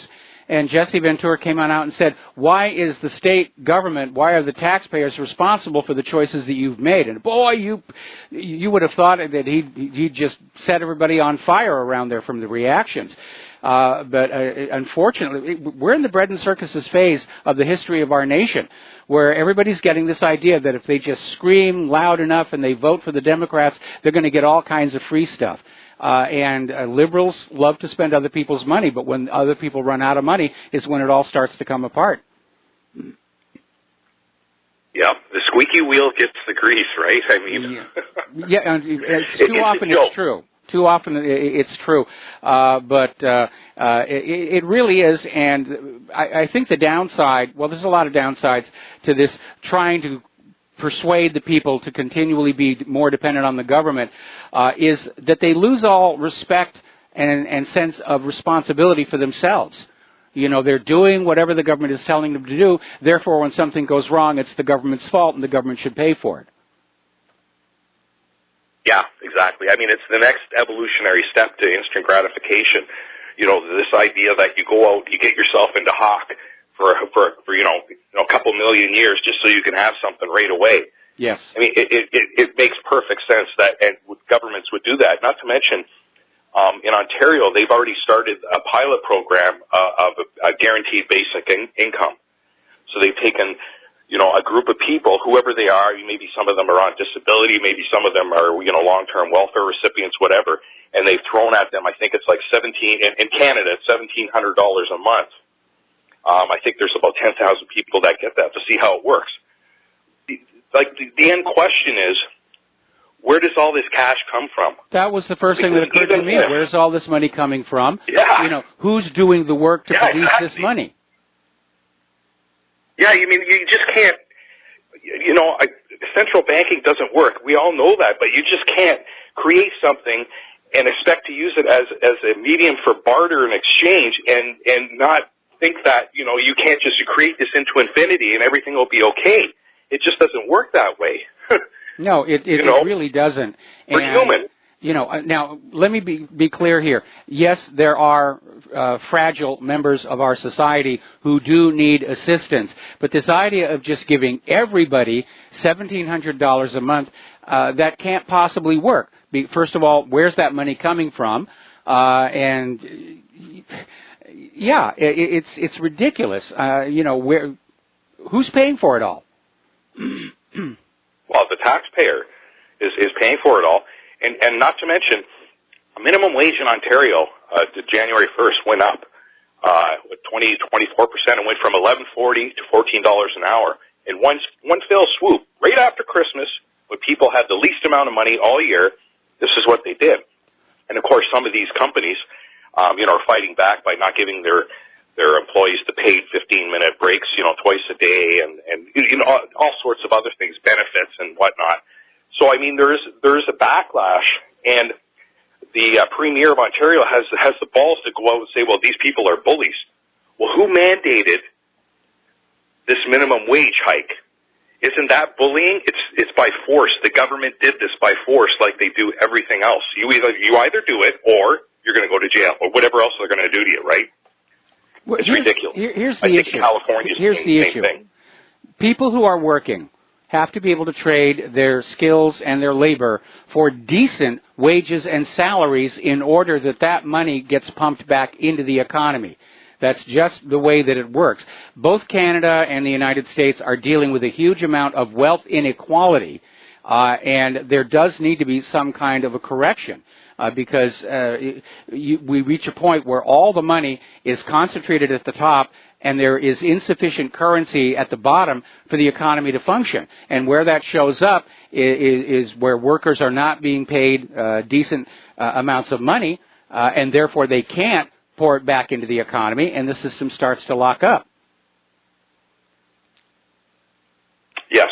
I would have rather have seen some kind of tax incentive, like just cutting taxes for anyone that makes under $20,000. You don't pay any income tax. Or better yet, go after the people that are making the $5, $10, $20, $80, $100 million a year and tax them 100%, like the United States used to do. Canada used to do it too. They have so many loopholes that they're not paying anywhere near to 100%, but they're going to be paying more than they're paying now. And there's no way that they're not, you know, that's going to stall the economy, because it's already been proven that trickle down doesn't work anyway. No, it doesn't. It's a farce. No, and I'm tired of being trickled on by all these rich people. Yeah, they're trickling down your back, Mike, and they're calling it rain. Yes, absolutely. And well, see, the problem is politicians are sellouts. And rich people will always work on getting the politicians to shift the tax burden back onto ordinary people. And the economy becomes more and more unstable because of the wealth inequality until finally it locks up. This idea of the government guaranteeing a universal basic income to everybody, you're going to run out of taxpayers to fund that. It cannot be made to work. Yes, you can get it to look like it's working with a small test group, but on a national basis, no, there's no way you can get it to work.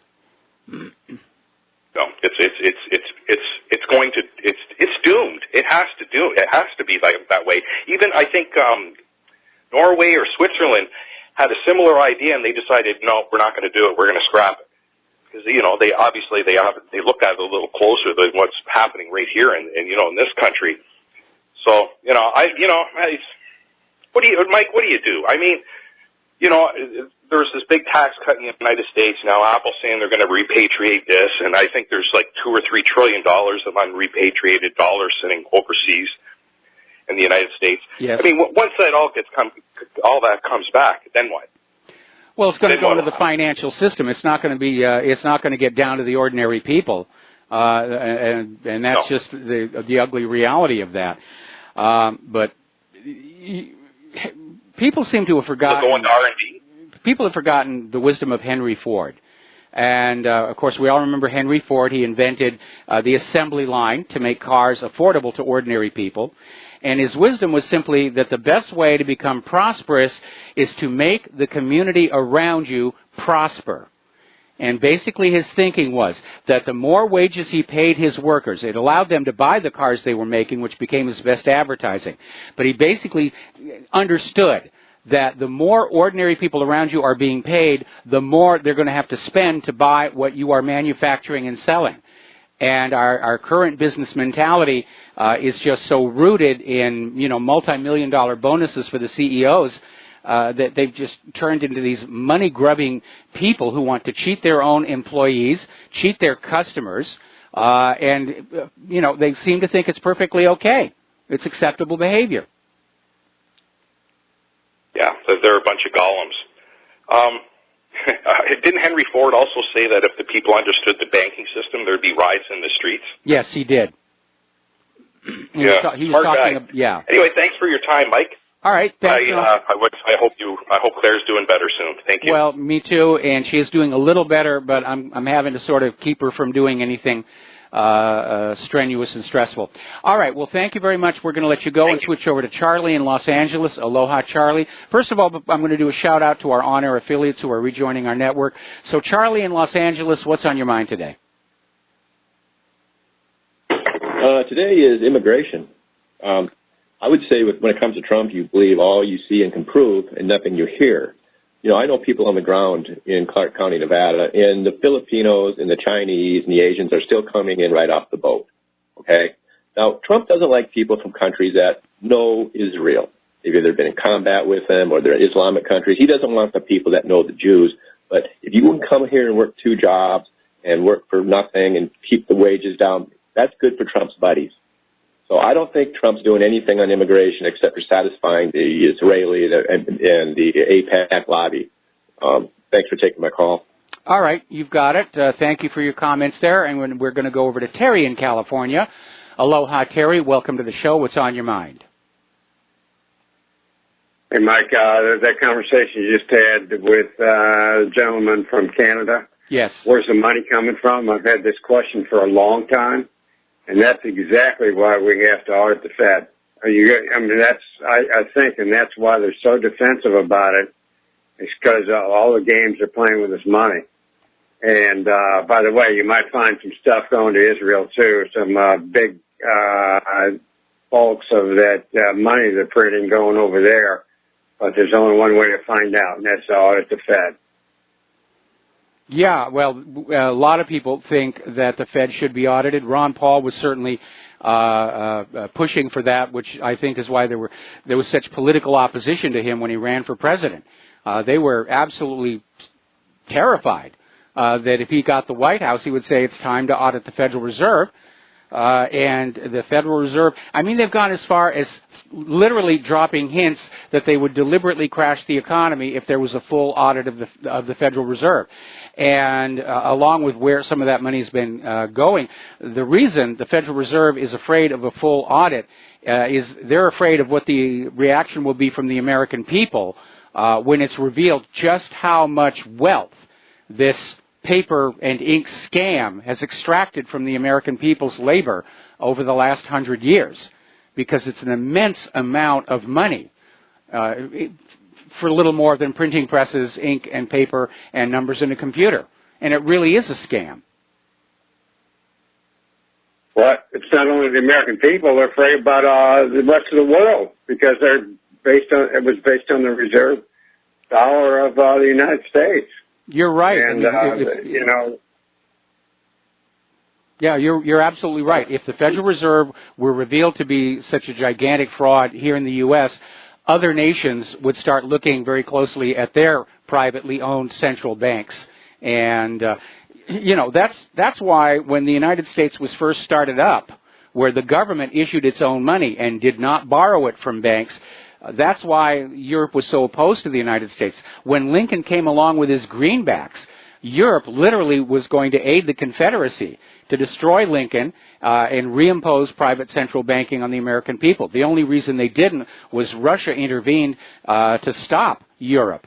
A lot of people don't know that aspect of the history of the American Civil War. There were Russian warships off the coast, both coasts of the United States, to protect the United States from outside interference during the Civil War.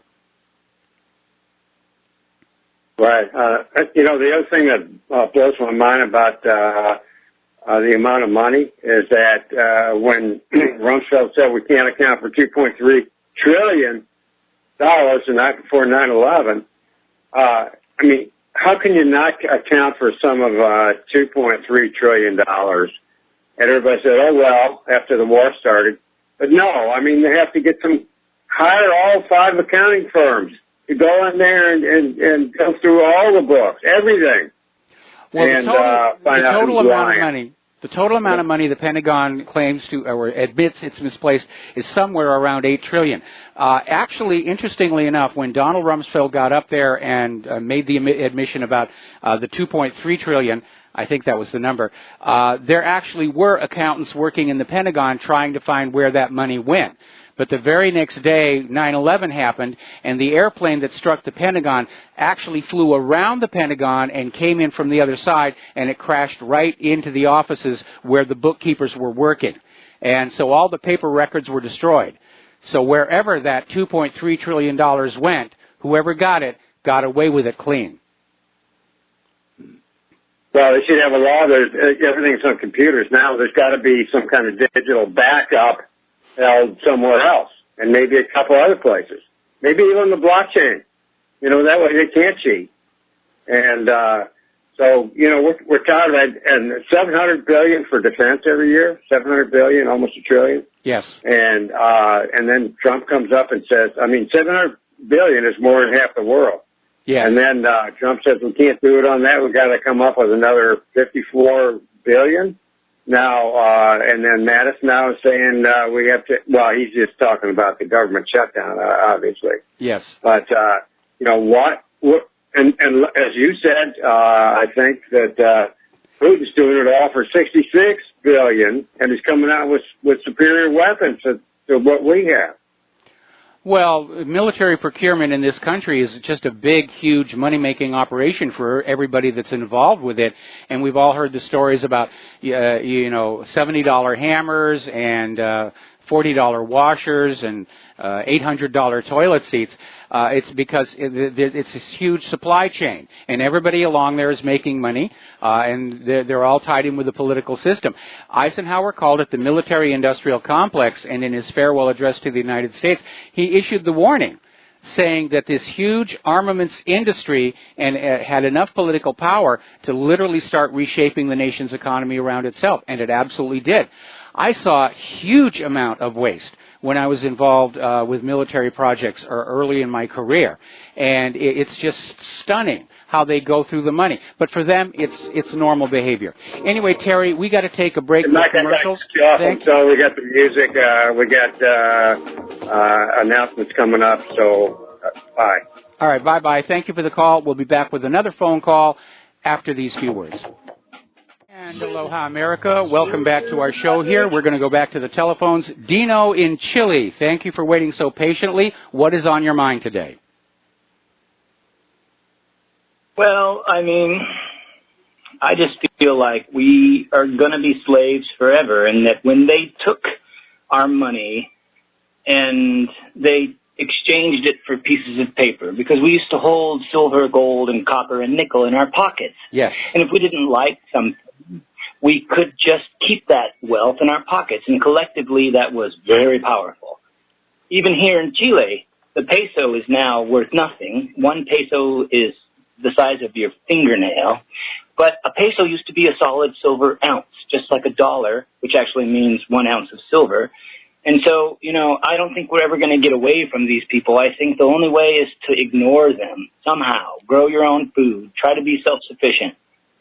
Certainly get out of their... That's now being made illegal in the United States more and more. Self-sufficiency is being criminalized. You're not allowed to collect rainwater on your own property. You're not allowed to grow food crops on your own property in many places now. They want us dependent on the banks, and they want us dependent on corporations. They want everything to be commoditized, so we have to buy it, and then they automate so nobody has a job with which to buy that stuff. And you're right, people should be more independent and self-sufficient, but there's active steps by the government and corporations to make that impossible. So we are caught between the rock and the hard place. And you're right, it's a form of slavery, or if you prefer, feudalism or serfdom. And the only way we're going to break free of it is if there is a global economic crash that brings all these private central banks down, that the people of every country stand up and say, no more private central banks. We're going to have an honest monetary system where the currency is a unit of value instead of a unit of debt that's accruing interest to a bunch of bankers. We could get together and just ignore them for 30 days, just be self-sufficient for 30 days and ignore them.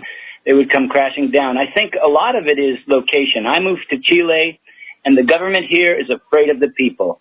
The police do not act the same as they do in the United States. You can grow anything you want. Sure, there's a government. Sure, there's corruption at the top. Sure, there are banks that use fractional reserve. But here, you go look at Google Earth. Look at the south of Chile. You see thousands and thousands and thousands of family-owned farms. If you do the same thing on Google Earth in the United States, they're all giant corporate farms. They're all very square and rectangle and right angles. Here, it's different. I tell people, you know, Chile is not a paradise, but you should consider coming here because we do have freedom like the old ways in the United States. Liberty and market capitalism is on the street every day down here. It's amazing. Well, it sounds very, very pleasant. And I've had a lot of people from Chile email me and say it actually is a great place to live compared to the United States of America. And I don't know that Claire and I would want to move to Chile. I don't even know if Chile would be willing to have us at our age. But we are hoping this year that we will get back to the U.S. mainland, especially after that scare last Saturday. Come down to Chile. You can come down here on a tourist visa, and then even with your radio show income, people on Social Security, if you have any Social Security about $600 a month, you qualify for permanent residency here. You can qualify for a bank account. Social Security actually sends your check directly to a bank here in Chile, and that qualifies you for personal residency or permanent residency. Land is you can buy a house in 20 acres for less than $100,000. And, you know, I implore people to Google Earth Con Chile. Well, I'll think about it. I remember there was a time when I was working down in Australia where the company I was working for wanted to hire me permanently and offered to help me attain Australian citizenship, and I came this close. But there's a part of me that says I was born in the United States. I'm not ready to give up the fight of restoring that republic. We'll see what happens. I mean, it's a nice invitation. It's a nice daydream. Okay. Yeah, I made it a reality pretty easily, and I keep my American citizenship, and in 2 more years I'll have also a citizenship in Chile. So I'll have dual citizenship, and like Thomas Jefferson, you know, sometimes patriots have to walk away when we need to just sort of look at our country from a different angle. Well, we can look at the country from a different angle without having to take too many steps. I mean, that's certainly what I've been doing here on this radio show and website, which has consumed like a third of my life now. I keep looking back on it and say, wow, have I really been doing this all these years? But this will be 24 years since I started the first political blog. I've been doing talk radio now for 11 years. And you know, there are times when I say, boy, I wish I was doing something else. I wish I didn't need to do this, but the need is very clearly there. And as long as the need is there, both Claire and I are going to continue to work because things really are bad in the United States, and we get to see it every day when we look at the homeless and the hungry. And again, the wealth inequality is ultimately going to crash our economy. Anyway, Dino, thank you for the very charming report on Chile. It's certainly pleasant to think about. We're going to take another break for commercials, back with another phone call after these few words. And aloha, America. Welcome back to the show. And before we go back to the telephones here, a breaking story. Apparently, the Justice Department is going to retry Senator Menendez on his corruption charges. Now, you remember he was put on trial, the jury deadlocked, and it was declared a mistrial. And so apparently the Justice Department is saying that the conduct alleged in the indictment is serious and warrants a retrial before a jury of citizens in the District of New Jersey. And they're pushing for the earliest possible retrial date. Now, Menendez or at least his spokesman is out there saying, well, you're not hearing the overwhelming voices of the New Jerseyans who served on the jury during the first trial. In other words, as long as Senator Menendez is loved by the people of New Jersey, you should leave him alone. It actually doesn't really work that way. And, of course, they're going on to say, think about all this horrible waste of taxpayer money to retry Senator Menendez. Well, if you want to talk about waste of taxpayer money, look at the wars. $2 billion every single day is being spent on all these wars all across the globe. Okay, let's go back to the phones here. Frank in North Carolina, aloha. Welcome to the show. What's on your mind? Yeah, Mike. Excuse me. I wrote the wrong way there. I guess it's a sign of age. Don't talk to me about signs of age. I'm living with that every single day. I can't even pretend I'm middle-aged anymore. Hey, I was talking to an old buddy of yours the other day. Now, I know he's no longer, you're not on such good terms with him and you don't talk to him anymore, but he told me, he said, look, he said, Frank, what you need to do is get on board and help me, to help you, help the country. He was praising Benjamin Netanyahu as an American hero and someone that we all need to support. Now, I know I used to hear you on Alex Jones a decade plus ago, probably. I used to have recordings of your interviews on that. But, I mean, the Alex Jones of a decade ago, 2007, 2008, he could have never gotten away with saying that kind of thing. His listeners wouldn't have allowed it. He wouldn't have even considered, he wouldn't have even entertained the possibility of making such statements. And now, you know, I remember this isn't the first time he's done it. I think he did that another time I was talking with him. But he actually said that Benjamin Netanyahu is worthy of our praise and admiration and our support. What happened? What the hell happened? Well, you know, Alex has always been a big supporter of Israel. In fact, there's a YouTube video, if you want to hunt for it, from very early in his career, where he said, you know, I'm a supporter of Israel, and I always will be. And at that point, money started pouring in that let him build this huge media empire that he's got. And obviously, we know that Benjamin Netanyahu, first of all, he's not American, let alone a hero. We know he's facing major corruption charges. We know that the government that he leads routinely engages in violations of international law, humanitarian crimes against the Palestinians. But again, you know, Israel relies on controlled media to keep putting out a positive pro-Israel, anti-Palestinian message. Okay, so you're saying that perhaps Alex Jones is controlled media? Well, he's gone corporate. You know, he's been mentioned in the other corporate media a few times. You know, he's got a huge corporation, and a lot of the people who work around him, they're all very pro-Israel. It's not an objective staff. There's no real debate going on there. But again, when he makes a comment like that Netanyahu is an American hero and he deserves our respect and admiration, you know, where's that coming from? What is his justification for saying such a thing? It's certainly not based on the behavior of Netanyahu himself. But was Benjamin Netanyahu not born in America? Didn't he come up like in a certain area of Pennsylvania, along with a lot of other known criminals? He might have. I could be wrong on that, but he's certainly not in America now. And what he's doing in Israel doesn't make him an American hero. But he's praiseworthy, according to Alex Jones. Well, that's Alex Jones' point of view, and you're right. We don't see eye to eye on that. I mean, I'm not carrying a hatchet on that or anything. But yeah, when I was on Alex Jones' show, and you know, I'm still grateful to Alex. He got me my start in talk radio over there at Genesis.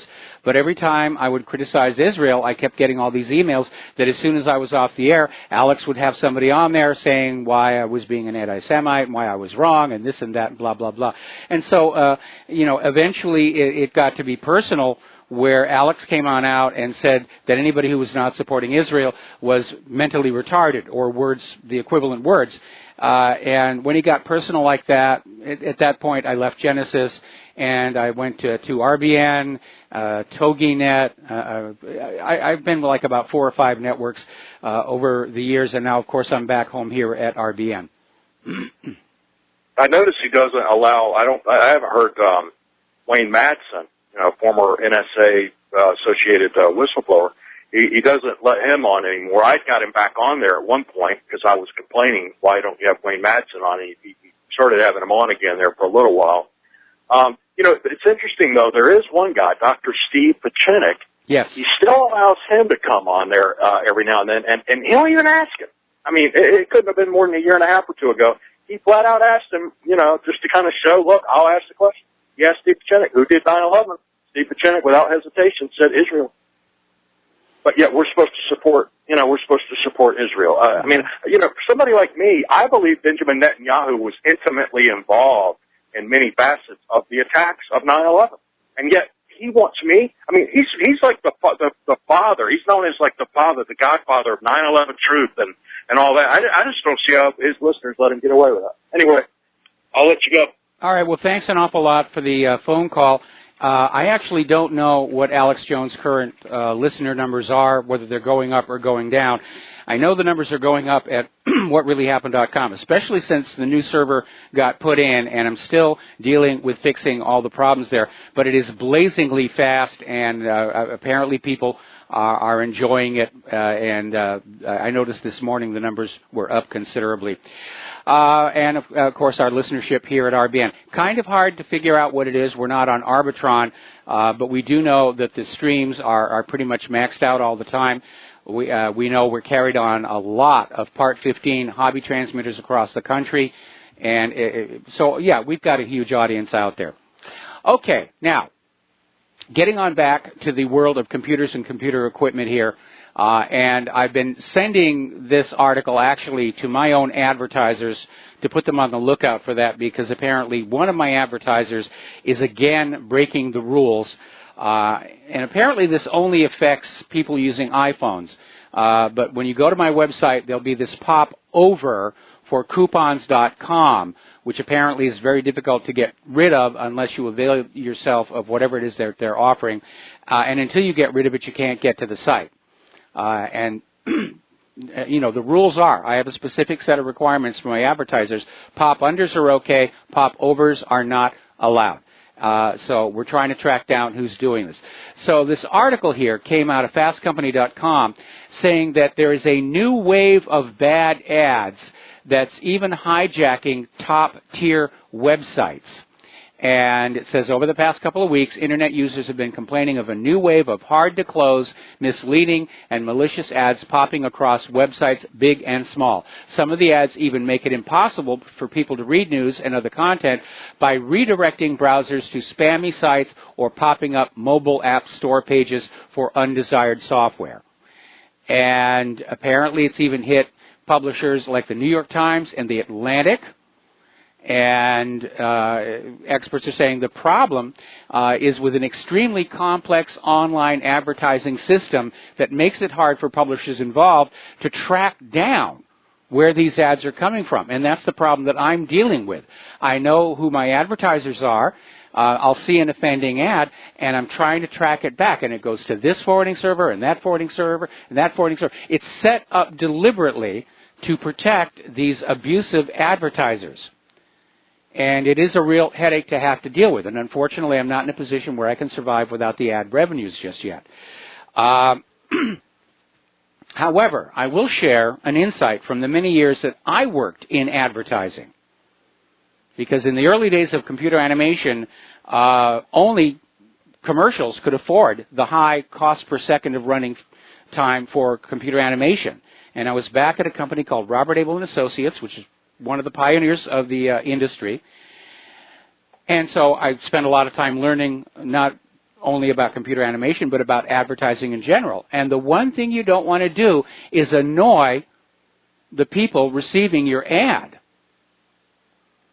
If you annoy them, they're going to turn off. You're not going to make that sale. So you want to make your ads very beautiful and very alluring, which is what we did at Robert Abel and Associates.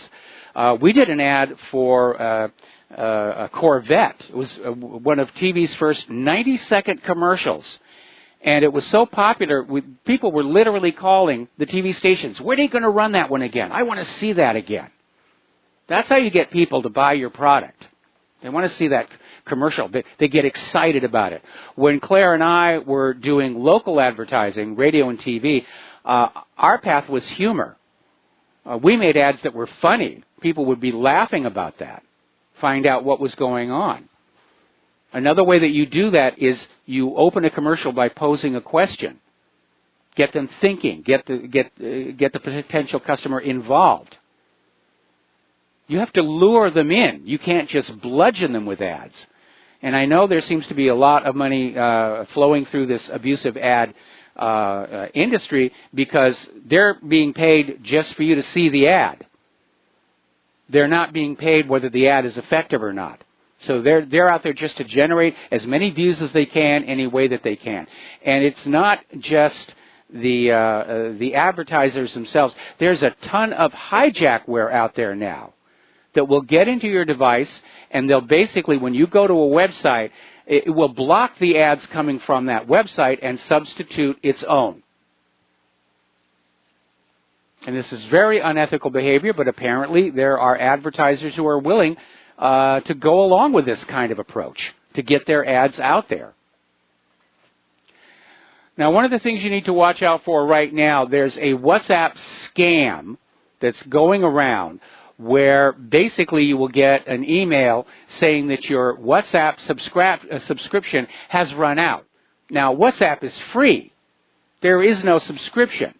But they'll basically include instructions to receive a lifetime subscription for a small fee, and it's being used to basically get payment information details. And if you get something like that, you should delete it immediately. One other scam, and if you've clicked on it, run your antivirus because it plants malware as well. One of the scams I've seen coming around here lately is a notification that your domain name registration is about to run on out. Now, my domains are all registered at one place. I have a lot of domains I take care of besides whatreallyhappened.com.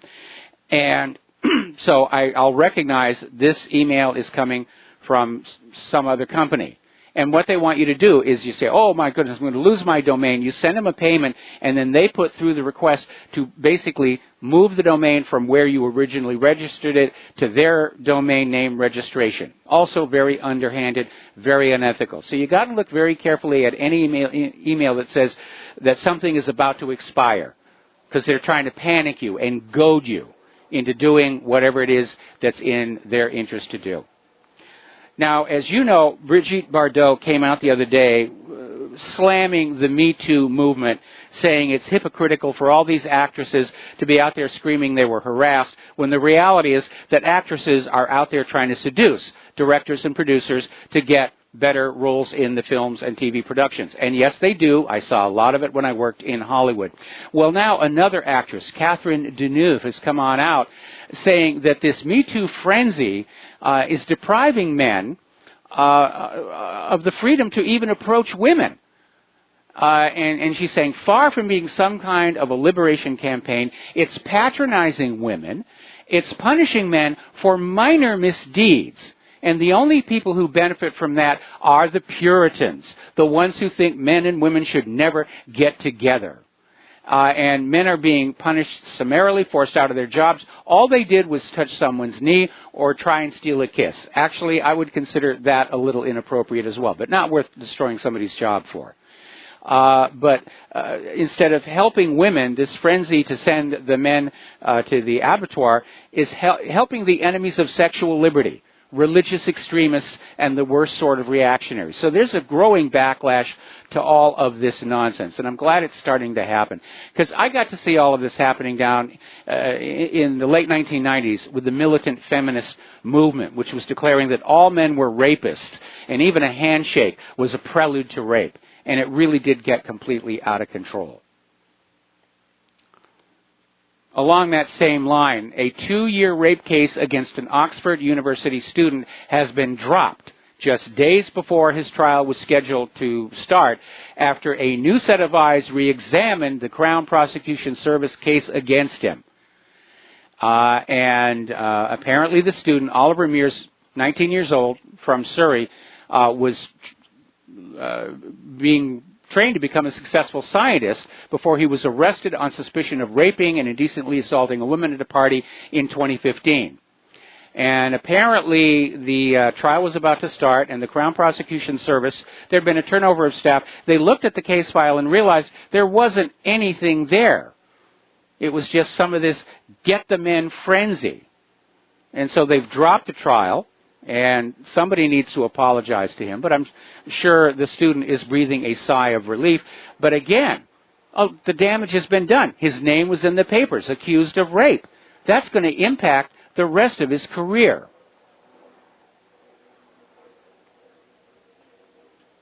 But it seems like just groundless accusations is now the dominant mode of social interaction in our country. Everyone's crying rape or assault.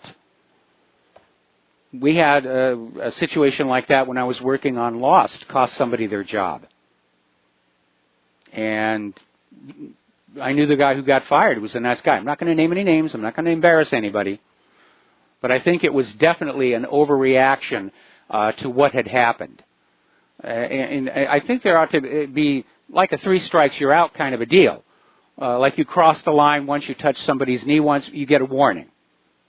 After 3 warnings, then you get fired. But fired on the first offense, that's an overreaction. We'll be back with the last segment of our show after these few words. Aloha America, welcome back to the show here. Now, yesterday we were talking about how Russia, knowing that the United States is going to stop purchasing rocket engines for the Atlas V, is now talking with China as a new marketplace. And we were talking about how Russia's space agency is concerned because with the ending of the sales of rocket engines to the United States and with the ending of the U.S. relying on Russia to get astronauts to the space station, that was going to be a significant hit on their revenue. Right now, Russia charges $8 million for a ride to the International Space Station. I asked them for a discount. They said no. That's how these things go. Well, apparently the timetable for the U.S. to end its reliance on Russia's space program is all of a sudden proving to be problematic because the NASA has contracted Boeing and SpaceX to build a new spaceship to be able to take people to and from the International Space Station. And the original contract called for certification and regular flights with astronauts by the end of last year, but that hasn't happened. They're behind schedule. Well, better that they're going to be careful and not rush the thing here, but we may actually be entering a period of time when the United States will not have any way to get their astronauts up to the space station. So we'll see what's going to happen then. Probably what will happen is they'll go back and say, yes, we need to buy more seats on the Soyuz, and Russia would probably respond by saying, yeah, but the price has gone up. Would not be surprised at all. Now then, a lot of people are both saying this is a good thing and a bad thing. It's an article coming out of Post News D2. And it's talking about how NASA is planning a small portable nuclear reactor to power a permanent habitat on Mars. And they're calling it the Kilopower. It's a small nuclear reactor that can generate a reliable power supply. Now, the article calls it the Pioneering Space Fission Power System. But I think this may be a case of sloppy reporting, because what they're describing in terms of its size and its power output, it's basically a refinement of what was called SNAP, the Small Nuclear Applications Program that they built for things like the Voyager spacecraft. It does not use fission, which, as you know, requires constant positive control, carries with it the risk of meltdown. Basically, the SNAP reactors have a heat-generating radioisotope inside, one of the isotopes of plutonium. And it doesn't do fission. It's simple radioactive decay. As the plutonium decays to the lower elements, it gives off a tremendous amount of heat, and it can generate 10 kilowatts of electrical power. And obviously, this is a great solution. If it wasn't so expensive, it would be a wonderful thing for power in remote locations. And actually, there's a Japanese company that sells a radioisotope thermoelectric generator for places like installations in the Arctic or Antarctic. And, oh, there's the music. Okay, it's time for me to get on out of here. Stay tuned for John Stedmiller. I'm sure he's got a lot of interesting things to share with you. Please take what you learn here and share it with everybody that you know. And have a good weekend. I'm going to go downstairs, take care of Claire. We'll be back on Monday. Aloha, America.